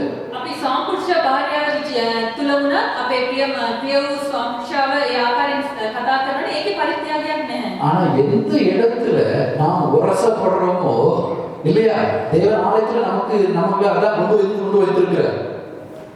தேவன் நம்மை ஆலயத்திலும் சரி குடும்பத்திலும் கணவன் மனைவியினால் உரசப்படுவான், மனைவி கணவனால் உரசப்படுவான். சர்ச்சுக்குள்ளே என்ன நடக்கும், ஒவ்வொரு சகோதர சகோதரிகளால் ஒருவர் காயப்படுவார்கள். අපි පවුල තුල සාම්පුරුෂ භාර්යාව මැද විරසක ඇති වෙන්න පුළුවන්. නැත්නම් සභාව තුල වුණත් අපි වේදනාවට පත්වන්නා වූ කාරණාවක් නැත්වන්න පුළුවන්. இயேசுவானவர் தன்னுடைய சொந்த சீடனானால் தான் காயப்படுத்தப்பட்டார். යේසුස් වහන්සේ බව තමන්ගේ ගෝලයන් මාර්ගයෙන් තමයි තුවාල කරනු ලැබුවේ. அவர் நேசித்த மக்களால் தான் அவர் சிலுவையில் அறையப்பட்டார். තමන් ප්‍රේම කරෝ මනුෂ්‍යයන් නිමිත්තෙන් තමයි කුර්සියට අනුගසනු ලැබුවේ. ஆனால் அப்படிப்பட்ட இடத்துல தான் நாம் கிறிஸ்துவின் தியாகத்தை நாம் காட்டுகிறோம். නමුත් ඒ ආකාර සිටුේෂන් එකේ තමයි අපි දෙවියන් වහන්සේ කෙරුව පරිත්‍යාගය පිළිබිඹු කරන්නේ. பிரியமானவர்களே, அந்த தியாக எண்ணத்தை நாம் கொண்டிருக்கும் பொழுது நிச்சயமாக நம்முடைய வாழ்க்கையில் உயிர்த்தெழுதல் நடைபெறும். අනිවාර්යෙන් ඒ ආකාර ජීවිතයක අපි ගත කරන විදිහදී දෙවියන් වහන්සේ අපි පිළිබිඹු කරනවා. அடுத்ததாக கவனியுங்கள், 15வது வசனத்தில் எழுதப்பட்டிருக்கிறது. 15 වෙනි වචනය எலியா சொல்லுகிறாள், அப்பொழுது எலியா அவளை பார்த்து, பயப்படாதே, நீ போய் உன் வார்த்தையின்படி அழைக்கப்படுத்து. அதை நம்ம ஏற்கனவே பார்த்துட்டோம். அதுக்கு அடுத்த வசனத்துல, கர்த்தர் தேசத்தின் மேல் மழையை கட்டளையிடும், நான் மட்டும் பானையில் மாவு செலவழிந்து போவதும் இல்லை, கலசத்தில் எண்ணெய் குறைந்து போவதும் இல்லை என்று இஸ்ரவேலின் தேவனாய் கர்த்தர் சொல்லுகிறார்கள். அவள் போய் எலியாவின் சொற்படி செய்தாள். ගොස් එලියා කී හැටියට කළාය. இதில் பாருங்க, 13வது வசனத்திலிருந்து 15வது வசனத்து வரைக்கும் 3 காரியங்கள் எலியா சொல்றாரு. அந்த 3 காரியங்களை அவர் சொற்படி செய்தார். she is listening. கர்த்தருடைய வார்த்தைகளை அவர் கவனித்து கேட்டு அதன்படி செய்கிறார். ඒ ස්ථානයේ එලියා කාරණා 3ක් ඉල්ලීම් 3ක් ඒ ස්ථානයේ තබනවා. ඒ ආකාරයෙන්ම ඒ ස්ථානයේ එක් කරනවා. முதல்ல 13வது வசனம் சொல்றாரு, பயப்படாதே. 13 වෙනි වචනේ කියන බය වන්න එපා. இப்படிப்பட்ட ஒரு சூழ்நிலையில் இருக்கும்போது முதலாக கர்த்தருடைய வார்த்தை நம்மோடு வருது, என்னது? பயப்படாதே. මේ ආකාර සිටුේෂන් එකේ ප්‍රථමයෙන්ම එන වචනේ බය නොවන්න. நம்ம இந்த வார்த்தையை எத்தனை தடவை கேட்டுட்டோம். අපි මේ වචනේ ගොඩාරියක් පාරවල් අහලා තිබෙනවා. பயப்படாதே, நான் உனக்கு துணை செய்வேன், உன்னை தப்புவிப்பேன், உன்னை விட என்ன எத்தனை கேட்டாலும் இன்னொரு செய்யுது பயம் தொடர்ந்து ஒரு பக்கம் வந்துட்டு இருக்கு இல்லையா? ස්වාමීන් වහන්සේ අපිට කී පාරක් මේ බය වෙන්න එපා කියලා කිව්වොත් ඒ බය අපිට පිටපසින්ම පැමිණෙනවා. எத்தனையோ வாக்குத்தத்தம், எத்தனையோ பிரசங்கம், எத்தனையோ தேவனுடைய கரத்தின் அதிசயங்களை பார்த்தாலும் இன்னும் வாழ்க்கையில என்ன செஞ்சுட்டு இருக்கு? பயம் விரட்டிக்கிட்டு. අපි කොතරම්ද දෙවියන් වහන්සේගේ වචනය ලබා ගත්තා වුණත්, උන්වහන්සේගේ පොරොන්දු, උන්වහන්සේගේ හාස්කම් ලබා ගත්තා වුණත්, ඒ බය කියන දේ අපි පිටපසින්ම පැමිණෙනවා. அடுத்தாப்புல அவர் என்ன செய்யணும், செஞ்சு நீ செய்யறத முதல்ல எனக்கு கொண்டு வா, அதுக்கு அவன் செஞ்சுக்கிடா. லிசன், நாம பரவாயில்ல, நான் தான் லிசன், எனக்கு இல்லாட்டாலும் பரவாயில்ல, உனக்கு நீ சொன்னபடியே முதல்ல அடைய சுற்றுவாரு சொல்லிட்டு செய்யறா. ඊට පස්සේ ਉਹ පවසනවා ඒ ප්‍රථම රොටිය මට ගෙනෙන්න කියලා ඒ ආකාරයෙන්ම ඒක ඉෂ්ට කරනවා. அது மட்டும் இல்ல, எலியா சொல்றதை நம்புறோம். என்னது பஞ்சம் தீரும் வரைக்கும் மாவு சட்டில மாவும் குறைய போறது இல்லை, உன்னுடைய எண்ணெயும் குறைய போவதில்லைன்னு சொல்றாரு. ඒ ආකාරයෙන්ම එය පවසනවා නැවත භූමිය පිටට වැස්ස එවන දවස දක්වා ඔබට කිසි දෙයකින් හිගයක් එන්නේ නැහැ කියලා ඒකයි විශ්වාස இது කරනවා. எல்லாவற்றையும் கேட்டு அதன் சொற்படி அவள் செய்தாள் என்று அந்த வசனம் நான் 15வது வசனத்தில் அவள் போய் எலியாவின் சொற்படியே செய்தாள் என்று எழுதப்பட்டிருக்கிறது. මේ සියලු උනදී අසලා ඒ 15 වෙනි වචනේ කියනවා ඈ ගොස් එලියා කී හැටියට කළාය කියලා. அப்படி என்றால் பிரியமானவர்களே, நம்முடைய வாழ்க்கையில் நம்முடைய சூழ்நிலை எவ்வளவோ இக்கட்டான சூழ்நிலையில் நாம் போய்கொண்டிருந்தாலும் கர்த்தருடைய வசனத்தை நாம் கேட்கும் பொழுது, அவருடைய வார்த்தையை அவர் நம்முடைய அவருடைய அந்த வார்த்தை, கர்த்தருடைய வார்த்தை நம்மை நோக்கி வரும் பொழுது அவருடைய வாக்குத்தத்தங்களை நாம் பெற்றுக்கொண்டிருக்கிற நாம் நிச்சயமாய் விசுவாசித்து அதன்படி நாம் செய்ய அழைக்கப்பட்டிருக்கிறோம். ඒ නිසා අපේ ජීවිතයේ කොයි ආකාර දුෂ්කර වූ මාර්ගයක යනවා වුණා දෙවියන් වහන්සේගේ වචනේ එන විදිහට ඒක පිළිඅරගෙන ඒ මාර්ගයේ ගමන් කරන්න අපෝ දෙවියන් වහන්සේ කැඳවා තිබෙනවා. அவ்வாறு செய்யும் பொழுது நிச்சயமாய் நம்முடைய வாழ்க்கையில் எந்தெந்த இடங்களில் மரித்து இருக்கிறது என்ற சூழ்நிலை இருக்குதோ அந்த எல்லா இடங்களிலும் உயிர்த்தெழுதலை நிச்சயமாய் காண்போம். ඒ ආකාරයෙන් අපේ කරන විදිහදී කොයි ස්ථානවල අපි මිය ගියා කියලා අපි සිතනවාද ඒ ස්ථානවල අපේ නැවත නැගිටීමක් අපේ ජීවිතවල ඇති වෙනවා. காரியங்கள் நம்மளை சுற்றி எப்படிப்பட்ட ஒரு பயங்கரமான ஒரு இழப்பான ஒரு காரியமாக இருந்தாலும் சரி, அவர் நம்மளை பார்த்து பயப்படாதே நான் உனக்கு உதவி செய்வேன்னா அவர் நிச்சயமாய் நான் பயப்படாமல் இருக்க முதல் கற்றுக்கொள்ள வேண்டும். අප වටකරෙන් සිදුවෙනවා සියලුම දේවල් අපිට පාඩු වෙනවා වගේ අපිට තවත් විනාශ වෙනවා වගේ පෙන්වනවන දෙවියන් වහන්සේ සියල්ලම මාර්ග කරනවා. அதன் பிறகு அவர் சொல்கிற என்னென்ன வாக்குத்தத்தங்கள் என்னென்ன காரியங்களை சொல்லி நாம் ஏற்கனவே நம்மளை பலப்படுத்தியிருக்கிறாரோ அந்த வார்த்தையில் நாம் விசுவாசத்தை கொண்டவர்களாக மாற வேண்டும். දෙවියන් වහන්සේ කුමන වචනය දීලා අපිට පොරොන්දුවක් ලෙස දීලා තිබෙනවාද ඒ වචනය අපි විශ්වාස කරගෙන සිටිය යුතුයි. அப்பொழுது நிச்சயமாய் தேவன் நம்முடைய வாழ்க்கையில் மரித்து போன காரியங்களை உயிரடைய செய்வார். එවිට අනිවාර්යයෙන්ම දෙවියන් වහන්සේ අපේ ජීවිතේ කොයි ස්ථානවල මිය ගොස් තිබෙනවාද ඒ දේවල් නැවත නැගිටවනවා. அடுத்தது 8வது கிறிஸ்தவன் நம்ம ஒவ்வொருடைய வாழ்க்கையிலும் நாம் அனுபவபூர்வமாய் உணர்ந்திருக்கிற ஒரு காரியம். අටවනුවට අපි අත්දැකීමෙන් ලබා තිබෙනා වූ දේවල් ஒரு கிறிஸ்தவனுக்கு வரக்கூடிய தேவன் அனுமதிக்கிற ஒரு எக்ஸாம். දෙවියන් වහන්සේ අනුමත කරලා තිබෙනා වූ පරීක්ෂාව. விசுவாச சோதனை. විශ්වාසයේ සම්බන්ධයෙන් එන්නා වූ පරීක්ෂාව. இந்த காரியத்திற்குள் இந்த மகள் 17வது காரிய வசனத்துக்குள் போகிறாள். මේ 17 වෙනි වචනේ මේ පරීක්ෂාව තුලින් යනවා. இவைகள் நடந்த பின்பு வீட்டுக்காரியாகிய அந்த ஸ்திரீயின் மகன் வியாதியில் விழுந்தான். මේන් පසු ගෙදර ස්වාමිදුව වූ ඒ ස්ත්‍රියගේ පුත්‍රයා රෝගාතුර විය. வியாதியில் விழுந்தான். ඇය රෝගාතුර වුණා. ஒரு பக்கம் இந்த மகள் பார்க்கிறாள் தன்னுடைய வீட்டில் பானையில் மாவு புரியாத தேவனுடைய கரத்தின் அதிசயம். ඇය එක්තරා පැත්තකින් තමයි ජීවිතේ බලනවා ඒ මුට්ටිය පිට ඉවර වෙන්නේ නැති දෙවියන් වහන්සේගේ හාස්කම ඒ හස්තය ඒ දකින්නවා. கலசத்தில் எண்ணெய் எடுக்க வந்து கொண்டிருக்கிற தேவனுடைய கரத்தை பார்க்கின்றார். ඒ තෙල් කුලාවේ තෙල් අඩු වෙන්නේ නැති දෙවියන් වහන්සේගේ හස්තය ඒ ස්ථානේ දකින්නවා. ஆனா இன்னொரு பக்கம் பார்க்கிற பையன் என்ன செய்யறான்? வியாதியில படுத்துறான். නමුත් තවත් පැත්තකින් බලනවා තමයි දරුවා ඇවිල්ලා රෝගාතුර වෙලා තිබෙනවා. பாருங்க, பானையில அதிசயம், படுக்கையில வியாதி. මුට්ටිය ඇවිල්ලා හාස්කමක් ඇති වෙනවා. නමුත් නිදින යහනේ ඇවිල්ලා ඒ ස්ථානේ ඇවිල්ලා රෝගාතුර වෙනවා. நம்முடைய வாழ்க்கையிலும் தேவன் எத்தனையோ நம்முடைய வாழ்க்கையின் ஒரு பகுதியில அதிசயங்களை அற்புதங்களை செய்வதை நாம் பார்ப்போம். අපේ ජීවිතයේ එක්තරා පැත්තක දෙවියන් වහන්සේ කරන්නා වූ හාස්කම් පුදුම අපි දකිනවා. ஆனா இன்னொரு பக்கம் என்ன செஞ்சுட்டு இருப்போம்? නමුත් තවත් පැත්තකින් කුමක්ද වන්නේ? வேதனைக்குள்ளான ஒரு வழியில் நடந்து கொண்டிருக்கு. වේදනාවෙන් පිරුණා වූ තවත් මාර්ගයකට අපි යනවා. அவள் நினைத்திருப்பாள் தன்னுடைய வீட்டில் தேவனுடைய கரம் இருந்து அற்புதத்தை செய்து கொண்டிருக்கிறது. ඇය බලාපොරොත්තු වෙන්නේ නැති මගේ නිවස තුළ දෙවියන් වහන්සේගේ දෑත තිබිලා ඒක ක්‍රියා කරනවා. தேவனுடைய மனுஷன் எலியா, மகாபெரிய மனுஷன் நம்ம வீட்டுல இருக்கிறாரு. දෙවියන් වහන්සේගේ මනුෂ්‍යයා වූ ඒ එලියා මගේ නිවසේ ஆனா සිටිනවා. பையன் இப்போ சாவதுக்கு படுத்துறாரு. නමුත් ඇයගේ පුත්‍රයා දැන් මේ යන්න සිටිනවා. நம்முடைய வாழ்க்கையிலும் கிறிஸ்துவை நாம் ரட்சிக்கப்பட்டதே ஒரு பெரிய அதிசயம். අපේ ජීවිතේ අපි ගැලීම ලබාගත් එකම පුදුමයක්. எப்படிப்பட்ட வாழ்க்கையில் இருந்த நம்மை தேவன் அற்புதமாக ரட்சித்து ஒரு அதிசயத்தை நம்முடைய வாழ்க்கையில் காட்டியிருக்கிறார். අපි හිතියා සිටුේෂන් එකකින් අප තෝරලා අරගෙන ගලවීම දින දෙවියන් වහන්සේක ආරක්ෂා කරනවා. அதுபோல நம்முடைய வாழ்க்கையில் எத்தனையோ அதிசயங்களை அவர் நம்முடைய வாழ்க்கையில் அவர் நமக்கு காணச் செய்ய கிருபை செய்திருக்கிறார். ඒ පමණක් නෙවෙයි අපේ ජීවිතේ ගොඩාරිය පුදුම දෙවියන් වහන්සේ අපේ ජීවිතය ඉෂ්ට කර තිබෙනවා. எத்தனையோ ஆசீர்வாதங்களை கொடுத்திருக்கிறார். ගොඩාරියක් ආශිර්වාද දී තිබෙනවා. ஆனால் ஒரு பக்கம் ஒரு இடத்துல குறைவுபடக்கூடிய சூழ்நிலையின் வழியாக தேவன் நம்மை வழிநடத்துகிறார். නමුත් තවත් පැත්තකින් අඩුපාඩු තිබෙනා වූ එක මාර්ගයක දෙවියන් වහන්සේ අපව ගෙන යනවා. இது கிறிஸ்தவ பிள்ளைகள் ஒவ்வொருவருக்கும் ஒரு பெரிய விசுவாச போராட்டத்தை அவர்களை சோதிக்கிறதாய் அமைந்திருக்கிற ஒரு வழியை தேவன் நமக்கு நியமித்திருக்கிறார். මේක ක්‍රිස්තියානි දරුවාට පරීක්ෂාවට ලක් කරන්නා වූ එක මාර්ගයක් ලෙස දෙවියන් වහන්සේ තබා තිබෙනවා. ஏனென்றால் இதன் மூலமாக தான் பிராக்டிகலாக விசுவாசம் என்றால் என்ன என்பதை தேவன் நமக்கு கற்றுக் கொடுக்கிறார். මක්නිසාද මේ මාර්ගයෙන් තමයි දෙවියන් වහන්සේ විශ්වාසය කියන්නේ කුමක්ද කියලා අපිට කියලා දෙන්නේ. இதிலிருந்து நான் பிரசங்கத்தை விசுவாசத்தை பற்றி எவ்வளவோ நான் பிரசங்கங்களை நான் பேசலாம். මේ ස්ථානයේ සිට විශ්වාසය ගැන මම ගොඩාක් මෙසේජස් ඔබලට දෙන්න පුළුවන්. ஆனா தேவன் என்னுடைய பர்சனல் லைஃப்ல அப்படிப்பட்ட ஒரு சோதனையை அனுப்பி அதன் மூலமா தான் என்னுடைய விசுவாசத்தை அவர் எனக்கு கற்றுக் கொடுக்கிறார். නමුත් මගේ පෞද්ගලික ජීවිතයේ මේ සම්බන්ධයෙන් විශ්වාසය සම්බන්ධයෙන් පරීක්ෂාවක් යවල තමයි ඒක මට කියා දෙන්නේ. அதனால தான் சொன்னேன், ஒரு பக்கம் பானையிலே தேவனுடைய கரம், இன்னொரு பக்கம் படுக்கையிலே ஒரு சோதனை. ඒ නිසා තමයි තවසේ එක පැත්තකින් ඇවිල්ලා ඒ මුට්ටියේ දෙවියන්වහන්සේගේ දෑත තිබෙනවා. නමුත් තවත් පැත්තකින් ඇවිල්ලා ඒ ස්ථානයේ රෝගාතුර වීම.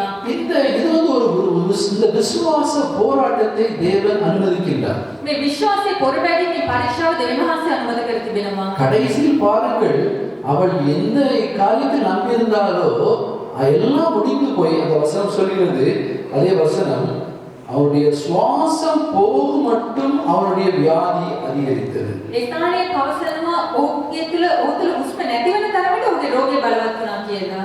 கடைசியில அவள் பார்த்து கொண்டிருக்கிற தேவனுடைய கரம் ஒரு பக்கம் அதிசயத்தை செய்து கொண்டிருக்கிறது. தேவனுடைய மகாபெரிய ஊழியக்காரன் அவருடைய வீட்டில் இருக்கிறாரு. ஆனா பிள்ளை இறந்து விட்டது. ඒ බලාගෙන සිටින දෙවියන්වහන්සේගේ දෑත ඒ ස්ථානයේ ක්‍රියා කරමින් සිටින ආහාර පිණිස දෙවියන්වහන්සේගේ දේව දාසයා සිටිනවා. නමුත් මේ ස්ථානයේ බලන විටදී ඇගේ පුත්‍රයා මිය යනවා.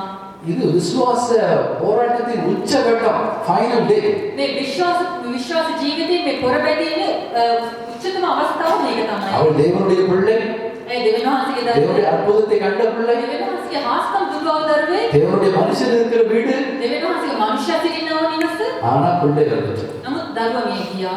இப்ப பாருங்க, இந்த சூழ்நிலைக்குள் தேவன் அந்த மகளை அழைத்து சொல்லும் பொழுது அவருடைய விசுவாச போராட்டம் எப்படி மாறுகிறது என்றால், මේ ආකාර සිටුේෂන් එකක ගෙන යන විදිහට ඒ විශ්වාසය කෙසේද මාරුවන්නේ? நம்ம ஒவ்வொருவருக்கும் இந்த கேள்வி வரும், ஏன் கர்த்தாவே, ஏன் எனக்கு? අපිට මේ අපි හැමදෙනාටම මේ ප්‍රශ්නේ එන්න நான் පුළුවන්. ඒ ස්වාමීනි உங்களுடைய பிள்ளையா தானே இருக்கிறேன், මම ඔබ වහන්සේගේ உங்களுடைய දරුවෙක්. வார்த்தையை கேட்டு தான் செய்றேன், ඔබ වහන්සේගේ වචනේ අසමින් எனக்கு ஏன்? ඇයි මට මෙහෙම பதில் தெரியாது. පිළිතුරු දන්නේ නැහැ? ஆனா இவள் இந்த வார்த்தை, இந்த அனுபவத்தில் அவள் எதை கற்றுக்கொண்டுகிறாள்? இதற்கு முன்னதாக அவள் சொல்றா, நான் என் பிள்ளையை சாவறதுக்கு தான் கருவு பொறுக்கிட்டு இருக்கேன்னு சொல்றா. මේ අත්දැකීමේ ප්‍රථමයෙන් ඇයි කියනවා මමයි මගේ දරුවා මිය යන පිටස තමයි මම දරුවෙකුට කරන්නේ ஆனா කියලා. இப்ப பாருங்க, தேவனுடைய அதிசயத்தை கண்ட மகள் නමුත් දැන් දෙවියන් වහන්සේගේ හාස්කම දැක්කව දරුවා பிள்ளை செத்து போன விடல. දරුවා මිය ගියා කියලා අත්හැරියේ නැහැ. இப்போ அவளுடைய ஸ்டாண்ட்ஸ் வந்து மாறுபடுகிறது. දැන් ඇය සිටින ස්ථානය මාරු වෙනවා. தேவனுடைய கரத்தை அவள் அதிசயத்தை காணும் முன்பதாக அவள் நான் என் பிள்ளையை செத்து போனேன்னு ஒப்பு கொடுத்துட்டா.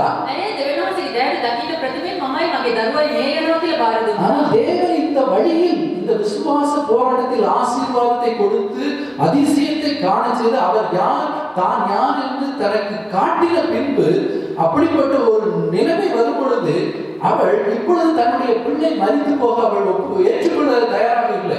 නමුත් ඇය දෙවියන් වහන්සේගේ හාස්කම දෙවියන් වහන්සේගේ හස්තය අත්දැකීමෙන් පස්සේ තමයි දරුවා මිය යයි කියලා ඒක අත්හරින්නේ නැහැ. அவள் வார்த்தையால் ஜெபத்தால் தேவனோடு போராட ஆரம்பித்து விட்டாள். මේ වචනේ යාඥාවෙන් දෙවියන් වහන්සේත් සමග පොරබදින්න පටන් அதுக்கு ගත්තා. பிறகு நீங்கள் தேவனோட எலியாவில போய் அவ சண்டை போடுறத பார்க்கலாம். ඊට පස්සේ එලියත් සමග ගිහිල්ලා කතා කරන එක බලන්න ஆனா පුළුවන්. உண்மையில் அவ எலியாவோட சண்டை போடல, தேவனோடு ஜெபத்தில் போராடினார். නමුත් ඇය ඇත්තටම එලියත් සමග නොවේ රණ්ඩු කරන්නේ දෙවියන් වහන්සේත් සමග යාඥාවෙන් පොරබදිනවා. என்னுடைய வாழ்க்கை இவ்வளவு பெரிய அதிசயத்தை நீ செய்தீரே, මගේ ජීවිතේ මේ තාක්ෂණයට මහත් වූ හාස්කම ඔබ වහන්සේ நான் කළා. என்னுடைய பிள்ளை எல்லாரும் கைவிடப்பட்டு மரித்து போகிற சூழ்நிலையில் எனக்கு வீட்டுல பானையில மாவையும் எண்ணெய் கொடுத்து நீர் எனக்கு ஆசீர்வதித்து அற்புதத்தை காண செய்தீரே. මමයි මගේ දරුවා නේයන් සිටියව වේලාවකදී මගේ නිවසේ ආහාරයට ඔබ ආශිර්වාද කෙරුවානේ. அந்த அற்புதத்தை செய்த தேவன் நீ இன்று என்னுடைய பிள்ளையை மீண்டும் உயிர்ப்பிக்க வைக்க முடியும் என்று அவள் தன்னுடைய ஜெப போராட்டத்தை மாற்றுகிறார். ඒ හාස්කම් කෙරුවා ස්වාමීනි ඔබ වහන්සේට පුළුවන් මගේ දරුවාව නැවත ජීවත් කරන්න කියලා යාඥා කරනවා.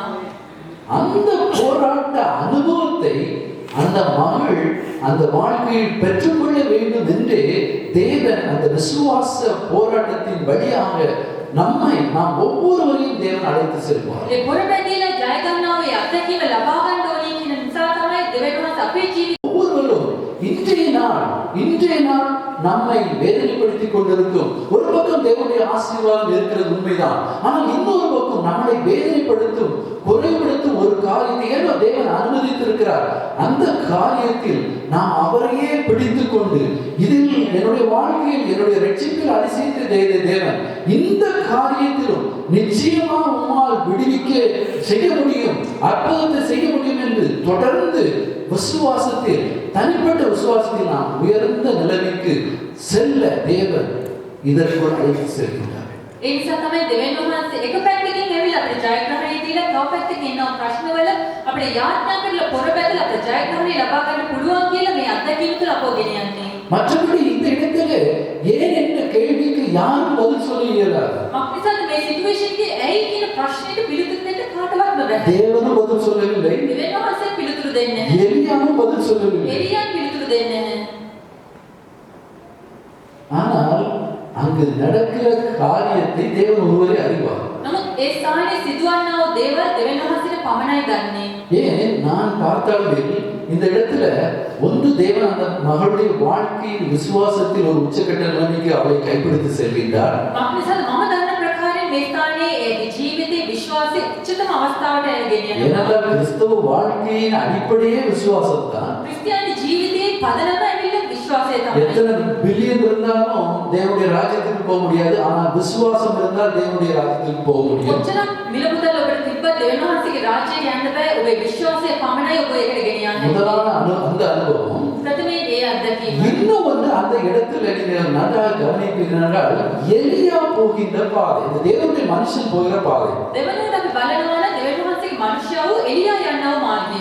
ஏன்னா அந்த மனுஷன் எலியா ஒரு தேவனுடைய ஊழியன், அதற்கு பிறகு அதுக்கு அடுத்த அதிகாரங்களில் தேவன் எலியாவை பயன்படுத்தி என்ன ஒரு மகா பயங்கரமான காரியத்தை செய்தார் என்பதை நாம் அறிந்திருப்போம். මක්නිසාද ඊළඟට එන්නව පරිච්ඡේදවල දෙවියන් වහන්සේ එලියාව පාවිච්චි කරලා කොතරම් දුරට මහත් වූ හාස්කම් ඉෂ්ට කෙරුවාද කියලා අපිට දකින්න පුළුවන්. ஏன்னா இந்த உயிர்த்தெழுதல் பெற்ற அனுபவத்தை பெற்ற பிறகுதான் எலியா அடுத்த அதிகாரத்துல போய் எசபேலையும் யாரு ஆகாபுடி போய் மற்ற வந்து பாருன்னு சொல்லி சவால் விட்டு கர்த்தரே தேவன் என்றால் கர்த்தரே ஆராயுங்கள், பாகால் தேவன் என்றால் பாகால் ஆராயுங்கள் சொல்லி அவர் சவால் விட்டது மட்டுமல்ல, 450 பாகாலின் காலை தீர்க்கதரிசியை பிடித்து தனி ஆற்றங்கரையில் கொண்டு போட்டார். මක්නිසාද එලියා ඇවිල්ලා මේ ස්ථානයේ මේ මරණය නැවත නැගිටිවා කියන ඒ හාස්කම අත්දැක්කාට පස්සේ තමයි ඒ ස්ථානයේ ඔහු ගිහිල්ලා ඒ බාලින්ව නමස්කාර කරව පූජකයන් ඒ වගේ යෙසබෙල් සාහාප විරුද්ධව සිටින ඒ ස්ථානයේ මහත් වූ ජයග්‍රහණය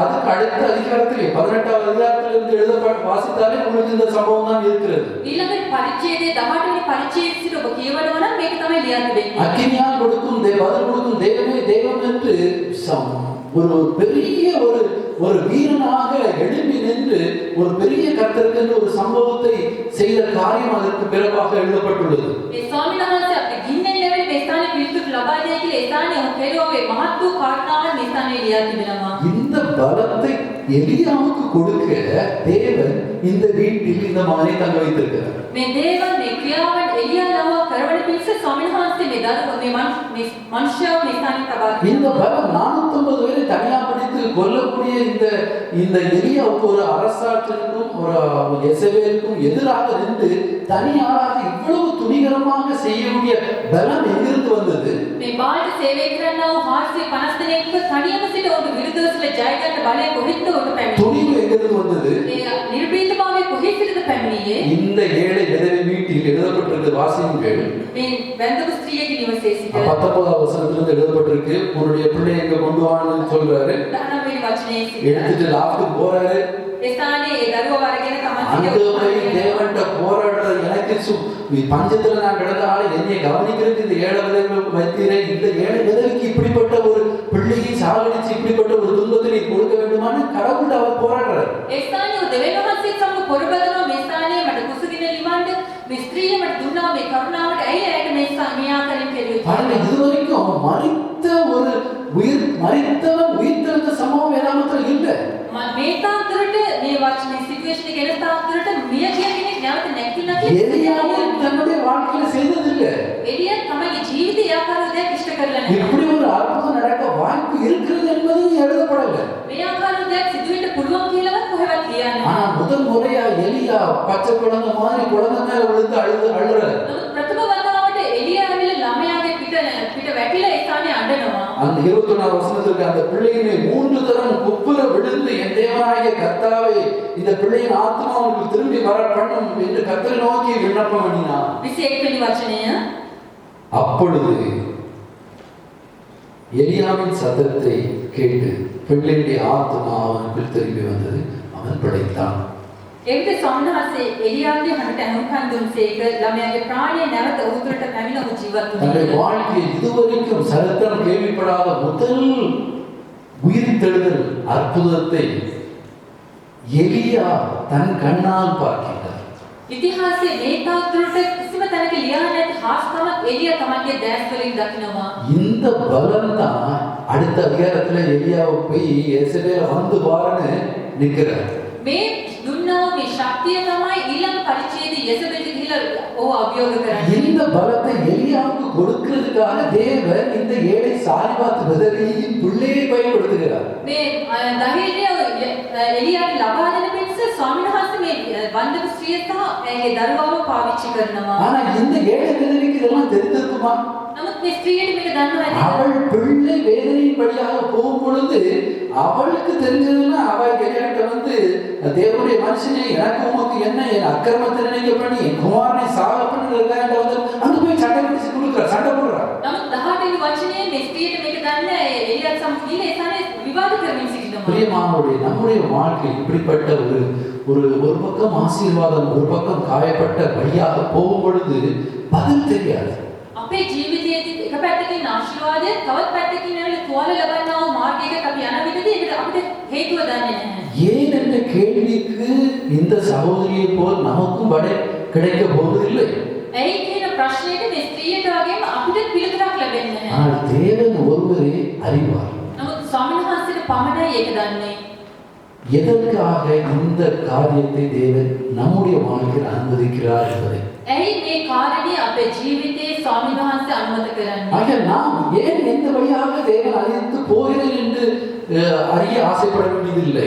ඒ නිසා දෙවියන් වහන්සේ මේ මාර්ගයෙන් අපිට ගෙනියන්න ඕන කියලා අපි ආශා වෙන්න ஆனால் ඕනේ. ஒன்றில் உறுதியாக இருக்க வேண்டும். නමුත් එක දෙයක අපි ස්ථිරව සිටිය යුතුයි. நான் போகிற பாதையை தேவன் அறிவார். මම යන මාර්ගයේ ස්වාමීන් වහන්සේ இந்த දන්නවා. பாதை நான் போகிற பாதை ஏன்னு எனக்கு தெரியாது. මම මේ මාර්ගය ඇයි යන්නේ කියලා මම දන්නේ. ஆனால் தேவன் நல்லவர். නමුත් ස්වාමීන් වහන්සේ යහපත්. நாம் போகும் பாதையை தேவன் அறிவார். අපි යන මාර්ගය උන්වහන්සේ දන්නවා. இது நிச்சயமாய் விருத்துறதை கொடுப்பார். මේක අනිවාර්යෙන් මේකේ නැවත නැගිටීමක් උන්වහන්සේ அந்த ලබනවා. ஒன்றைதான் யோபு பெற்றிருந்தார். ඒක තමයි යෝබ් ලබාගෙන ඉන්නේ. அதே குணத்தை இந்த மகள் பெற்றிருக்கும் பொழுது ஒரு மிகப்பெரிய அற்புதம், ஒரு உயிர் தெழுதல் அவளுடைய வாழ்க்கையில், அவருடைய பிள்ளை வாழ்க்கையில் நடந்து வேதாந்தத்தில் முதல் இந்த உயிர் தெழுதல் சம்பவத்தை தேவன் நமக்கு அருமையான ஒரு அனுபவ பாடமாக கொடுத்திருக்கின்றார். මේ ස්ථානයේ මේ සිදුවීම ඇවිල්ලා අපිට අත්දැකීමක් ලෙස මේක පාඩමක් ලෙස සම්මානස අපිට දී තිබෙනවා. பிரியமானவர்களே, நம்முடைய வாழ்க்கையில் இந்த குணத்தை, இந்த விசுவாச போராட்டத்தை நாம் போகும் பொழுது அதில் தேவன் நமக்கு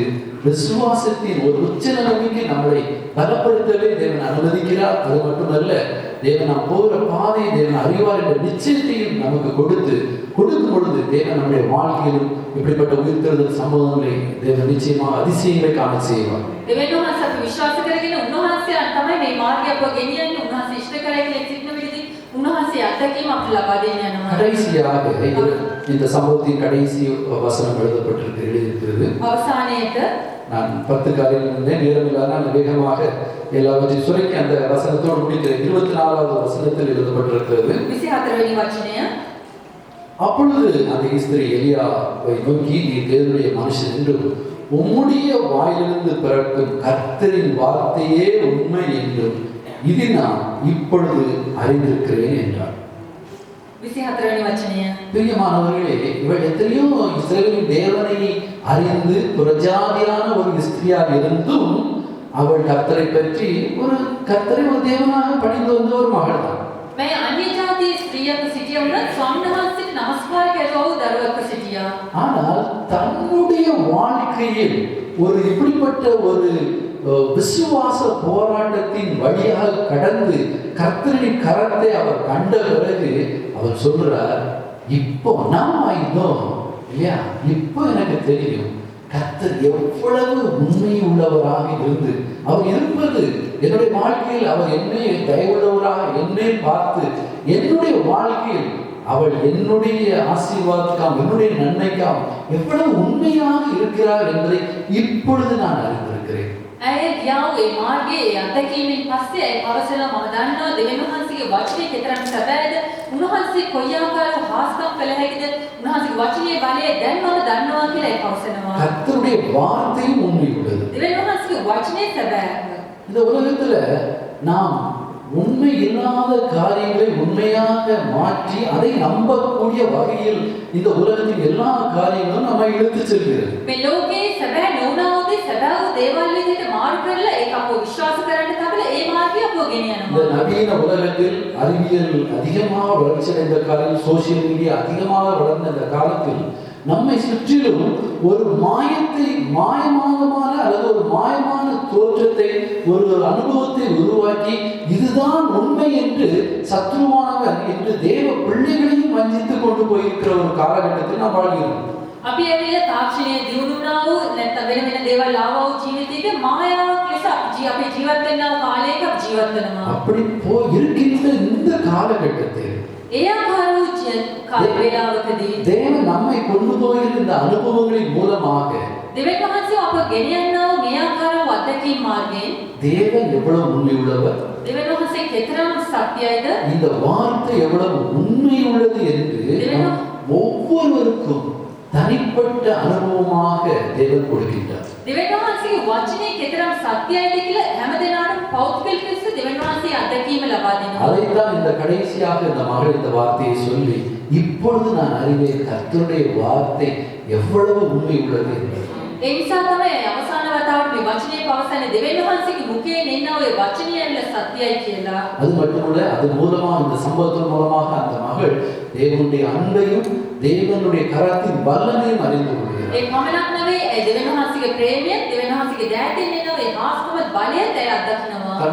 தான் போன இந்த விசுவாச போராட்டத்தின் உச்சக்கட்டத்தில் இருந்த அந்த அனுபவத்தின் மூலமாக தன்னுடைய வாழ்க்கையில் மரித்து போன தன்னுடைய மகனுடைய வாழ்க்கையை சரித்திரத்தின் முதலான அற்புதத்தை அவள் பெற்றுக்கொள்ள அவள் ஒரு பெரிய கிருபை பெற்றவளாக மாறி போனார். ඒ විශ්වාස පොරබැදීමේ උච්චතම අවස්ථාවට ගියා වූ ඇය තමගේ ජීවිතයේ තමගේ දරුවව නැවත නැගිටවලා ඒ හාස්කම් සිදුනා ඒ පළමු සිදුවීම ලෙස මේ ස්ථානයේ ඇයට ලබා ගන්න පුළුවන්. ஆகையால் தான் இந்த மகளை பற்றி, இந்த மகளுடைய விசுவாசத்தை பற்றி, இல்லை மகளுடைய காரியத்தை பற்றி இயேசுவானவர் ரெஃபரன்ஸ் கொடுக்கிற ஒரு இடத்துல புதிய ஏற்பாட்டுல உங்களுக்கு தெரியும்.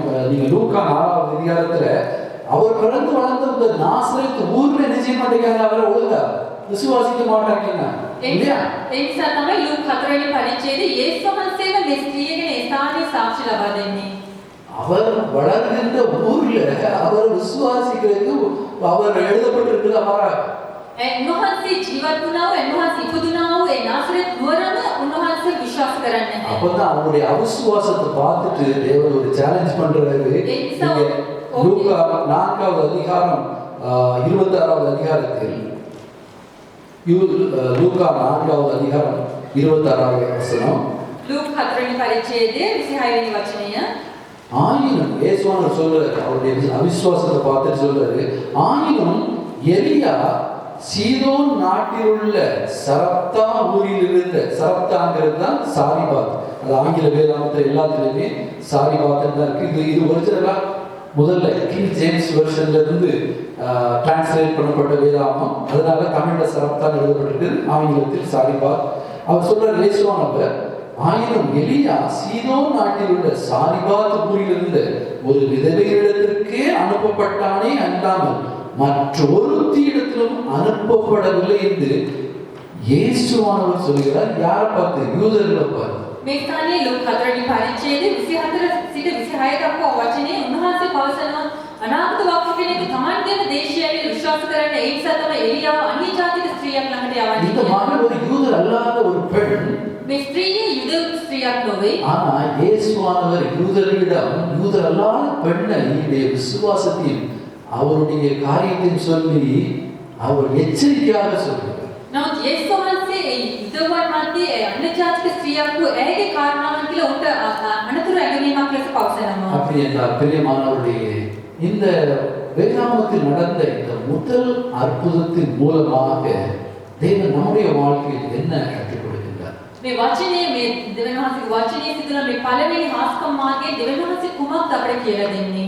நம்முடைய வாழ்க்கையில் எத்தனையோ மரித்து போன காரியங்கள் உண்டு. අපේ ජීවිතේ ගොඩාක් මිය ගියා වූ ස්ථාන තිබෙනවා. நம்முடைய குடும்பங்களில் மரித்து கொண்டிருக்கிற காரியங்கள் இருக்கலாம். අපේ පවුල්වල මිය යමින් තිබෙනා කාරණාවන් තිබෙන්න நம்முடைய පුළුවන්. வேலையில், பொருளாதாரத்தில், சுகத்தில் எத்தனையோ காரியங்கள் இப்படிப்பட்ட வழியாக நாம் கிறிஸ்துவுக்குள்ளே கடந்து போய் கொண்டிருக்கிறோம். අපේ ආර්ථිකයේ, අපේ ක්‍රිස්තියානි ජීවිතයේ, අපේ රැකියා ස්ථානයේ මේ ආකාර මාර්ගවල අපි යන්න පුළුවන්. நாம் ஒவ்வொருவருக்கும் தேவன் இந்த காலகட்டத்தில் நமக்கு அவர் சொல்வதெல்லாம் මේ උදෑසන වේලාවේදී ස්වාමීන් වහන්සේ අප සියලු දෙනාටම කියනවා උත්තර කාරණයක්. இந்த சாரிபாத் உதவியின் வாழ்க்கையின் மூலமாக මේ ශාරීරික නුවණින් මේ වැඳපු ස්ත්‍රියගේ ජීවිතයේ මාර්ගය. அந்த மாநிலம் காணப்பட்ட இந்த குணங்களை நாம் கொண்டவர்களாக வாழும் பொழுது ඇයි ජීවිතයේ තිබෙනා වේ ගතිගුණත් සමග අපි ජීවත් වෙන විදිහදී தேவன் நம்முடைய வாழ்க்கை எது மறித்து போனது என்று நினைத்துக் கொண்டிருக்கிறோமோ අපි කුමක්ද මිය ගියා කියලා අපි විශ්වාස කරමින් அல்லது සිටිනවා. மறித்து கொண்டிருக்கிறது என்று நம்ம நினைக்கின்றோம். නැත්නම් මිය යාමින් තිබෙනවා කියලා අපි විශ්වාස කරනවා. அவை எல்லாவற்றிலும் தேவன் உயிர்த்தெழுதலை தர வல்லவராயிருக்கிறார். ඒ සියලුම දේම උන්වහන්සේට පුළුවන් ඒ ස්ථාන නැවත නැගිටවන්න. அந்த விசுவாச வாழ்க்கையில் ஓட நாம் தேவன் ஒவ்வொருவரையும் அழைத்திருக்கின்றார். ඒ විශ්වාස ජීවිතයේ දුවන පිණිස අපි සියලු දෙනාම උන්වහන්සේ කැඳවා තිබෙනවා. ஆகையால் எவ்வாறு நாம் வருகிற வாரத்தில் தேவனுடைய உயிர்த்தெழுதலை தியானித்து அதன் மூலமாகத்தான் அந்த நம்பிக்கையின் அடிப்படையில் தான் நாம் கிறிஸ்தவர்களாக வாழ்கிறோமோ அதே போல் நம்முடைய வாழ்க்கையில் நாம் போகின்ற காரியங்களிலும் தேவன் ஒவ்வொரு காரியங்களிலும் உயிர்த்தெழுதலை நம்முடைய வாழ்க்கையை காண செய்வாராம். අපේ ජීවිතයේ නැවත නැගිටිනා වූ අත්දැකීම් අපේ ජීවිතයේ සෑම තැනකම ස්වාමීන් වහන්සේ අපට ලබා දෙනවා. இதை விசுவாசித்து நம்முடைய வாழ்க்கையில் நம்முடைய கிறிஸ்தவ வாழ்க்கையை நாம் செல்லும் பொழுது ඒක විශ්වාස කරගෙන මේ ක්‍රිස්තියානි ජීවිතය අපි යන විටදී தேவன் தாமே நம்முடைய வாழ்க்கையில் இந்த உயிர்த்தெழுதலின் அனுபவத்தை கட்டளையிடுவார். දෙවියන් වහන්සේ මේ නැවත නැගීමේ අත්දැකීම අපේ ජීවිතවලට ලබා දෙන්න. தேவனுடைய நாமத்துக்கு மகிமை உண்டாவதாக. දෙවියන් වහන්සේට මහිමය වෙනවා.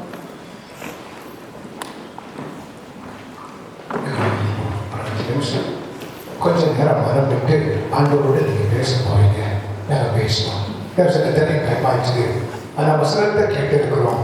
கொஞ்ச நேரம் உள்ளத்தின் ஆழத்திலிருந்து ஆண்டவரை பார்த்து ஆண்டவர் சொல்ல போறது. இந்த காரியம் இந்த நாள் ஆண்டவர் ஆரம்பிச்சிருக்கிறாரு. நான் நம்புறேன் இந்த நாட்களிலே கர்த்தர் இதை நம்முடைய வாழ்க்கையை செய்ய போறாரு. எத்தனை பேர் இதை நம்புறீங்க? அல்லேலூயா, ஸ்தோத்திரம். ஆண்டவரே உங்களுக்கு ஸ்தோத்திரம், நன்றிப்பா. கொஞ்சம் நேரம் எல்லாரும் கண்களை மூடி நான் நம்புறேன் ஆண்டோடைய வார்த்தை இங்க என்னோடு பேசி இருக்கிறது. அல்லேலூயா, உங்களோடு பேசி இருக்கிறது. அதனால அந்த அதிசயங்களை செய்கிற ஆண்டவர் நம் நடுவிலே இருக்கிறார். நான் நம்புறேன் ஆண்டோடைய வார்த்தையை நான் நம்புறேன். அவருடைய பரிசுத்தம் சொல்றேன். அவர் சொல்ல ஆகும் கட்டளை நிற்கும். ஏன் இருக்கிறது கேள்வி கேட்காம ஆண்டவரே இந்த நாட்களில் நான் அவரை நம்புறேன்ப்பா. நீங்க எங்க வாழ்க்கை அற்புதத்தை செய்யுங்க. அநேக சொல்லக்கூடாத காரியங்கள் இருக்கலாம். அநேகத்தில் அது வெளியே சொல்லுவாங்கன்னா கர்த்தர் ஒருவர் எல்லாவற்றையும் அறிந்திருக்கிறார். எல்லாம் கண்களை யாரையும் நீங்க பார்க்க வேண்டாம். நான் உங்களுக்கு ஒண்ணு செய்ய முடியாது. இன்னைக்கு நீங்க கேட்ட இந்த இயேசுடைய வார்த்தை உங்களோட வாழ்க்கையில எந்த காரியங்கள் எப்பேற்பட்ட நிலைமை இருந்தாலும் அதை மாற்ற முடியும். அல்லேலூயா, ஸ்தோத்திரம் பண்ணுங்க. கண்களை மூடி யாரும் நீங்க பார்க்க வேண்டாம். நம்ம ஆண்டவர் வார்த்தை அனுப்பியிருக்கிறாரு. பரிசுத்த ஆவியுடைய பிரசன்னம் இந்த இடத்தை மூடி இருக்கிறது. ஸ்தோத்திரம். அல்லேலூயா, ஸ்தோத்திரப்பா. ஸ்தோத்திரம் ஆண்டவரே, ஸ்தோத்திரம் ஆண்டவரே. நன்றிப்பா. எங்கள் மத்தியிலே அசைவாடி கொண்டிருக்கிற பரிசுத்த ஆவியானவருக்கு நன்றி சொல்லுகிறோம். வானமும் பூமியும் ஒழிந்து போனாலும் ஆண்டவரே உடைய வார்த்தை மாறாதது. அது வந்த வேலையை செய்யாமல் உம்மிடத்தில் திரும்பாத நிலை சொல்லி இருக்கிறேன். ஸ்தோத்திரம் அடைந்த சூழ்நிலைகளை மறந்துடுங்க. இப்ப இருக்கிற காரியங்களை மறந்துடுங்க. அது எப்பேற்பட்டதா இருக்கட்டும், அதை மாற்ற வல்லமை உள்ளவர், மாற்றக்கூடியவர் உன் அருகிலே நின்று கொண்டிருக்கிறார். உன்னோடு கூட இருக்கிறார். ஸ்தோத்திரம். அதிசயங்கள் செய்கிறவர் நம் அருகில் இருக்கிறார். அற்புதங்கள் செய்கிறவர் இயேசு நமக்குள் வசிக்கிறார். அதிசயங்கள் செய்கிறவர் நம் அருகில் இருக்கிறார். அற்புதங்கள் செய்கிறவர் இயேசு நமக்குள் வசிக்கிறார். தண்ணீரை இரத்தமாய் மாற்றினார் அதிசயம். எகிப்தின் தண்ணீரை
ஆண்டவரை நோக்கி அந்த சாரிபாத் விதவை கர்த்தரோடு ஜெபத்தில் போராடினது போல ஆண்டவரே நம்மளை நம்பரை சொல்லுங்க.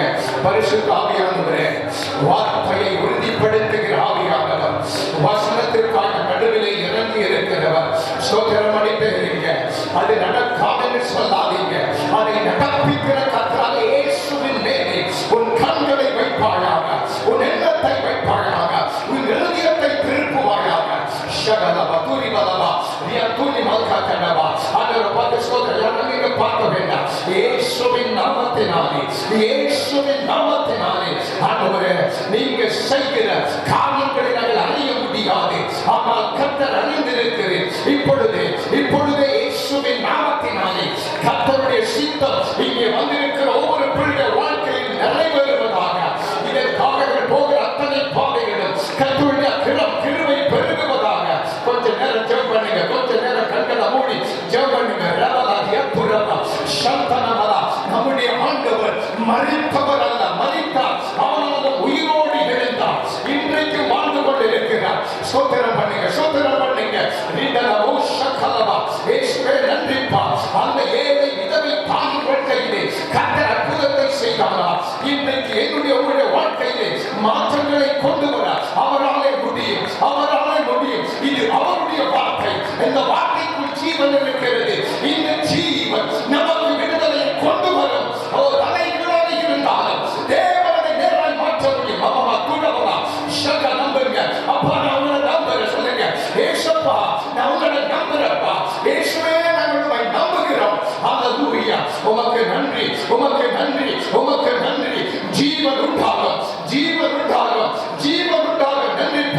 உங்களுக்கு ஸ்தோத்திரம். லேபரா சத்துனி மல்கா அப்படி வலது கரத்தை உயர்த்தி உள்ளத்தால கொஞ்சம் ஒரு நிமிஷம் ஆண்டோட பேசுங்க. ஸ்தோத்திரம் ஆண்டவரே, ஸ்தோத்திரப்பா. என்ன புயல் அடிச்சிட்டு இருக்குது அல்லது என்ன காரியத்துல நீங்க வெட்கமில்லை? இல்ல இல்ல, ஆண்டவர் இருக்கிறாரு. அவருடைய காலம் வந்தவங்க அவர்கள் அவரை நோக்கி பார்த்து பிரகாசம் அடைந்தாங்க. உங்க முகங்கள் வெட்கப்பட்டு போகாது, வெட்கப்பட்டு போகாது. ஏன்னா அவர் தன்னுடைய முகத்தின் பிரகாசத்தை உண்மையை பிரகாசிக்கப்படுவார் என்று எழுதி இருக்கிறது. ஸ்தோத்திரம் ஆண்டவரே, ஸ்தோத்திரம். இந்த சபையில் கர்த்தருடைய மகிமை பிரகாசிக்கும். இப்பொழுது எழுகிறதை பார்க்கிறோம், 1000 மடங்கு அதிகரிக்கும். ஒவ்வொரு குடும்பங்களுக்குள்ளும் ஒவ்வொரு பிள்ளைகளுக்குள்ளும் தேவ மகிமை வெளிப்படும். தேவ விரும்புகிற காரியங்கள் நடப்பிக்கப்படும். என்னுடைய கரத்தில் ஒப்பு கொடுக்கிறோம். மாற்றங்கள் நடக்கிறதுக்காக ஸ்தோத்திரம். கர்த்தருடைய கரம் கிரியை ஆரம்பித்து விடுவதற்காக ஸ்தோத்திரம். நம்பிக்கையோடு இருப்போம். கர்த்தர் பெரிய காரியங்களை செய்வார். அந்நிய கண்கள் அல்ல, இந்த சபை மக்களுடைய கண்கள் காணும். இந்த சபை காணும். இந்த சபை காண்பிக்கப்படும். இந்த சபையை குறித்து கொண்டு காண்பிக்கப்படுவார். உங்களுடைய கிருபைகளை நம்மோடு கூட இருக்கிறது. இயேசுவின் நாமத்தில் நம்முடைய கர்த்தராகிய இயேசுவின் கிருபையும் பிதாவாகிய தேவனும் பரிசுத்தாவின் அன்னையத்தில் அவரோடு கூட இருப்பதாக எல்லாம் சேர்ந்து என் ஆத்மாவே கர்த்தரை ஸ்தோத்திரி. என் முழுவதுமே அவர் பரிசுத்த நாமத்தை ஸ்தோத்திரி. என் ஆத்மாவே கர்த்தரை ஸ்தோத்திரி. கர்த்தர் சௌரியமானார். ஆமென். God bless you.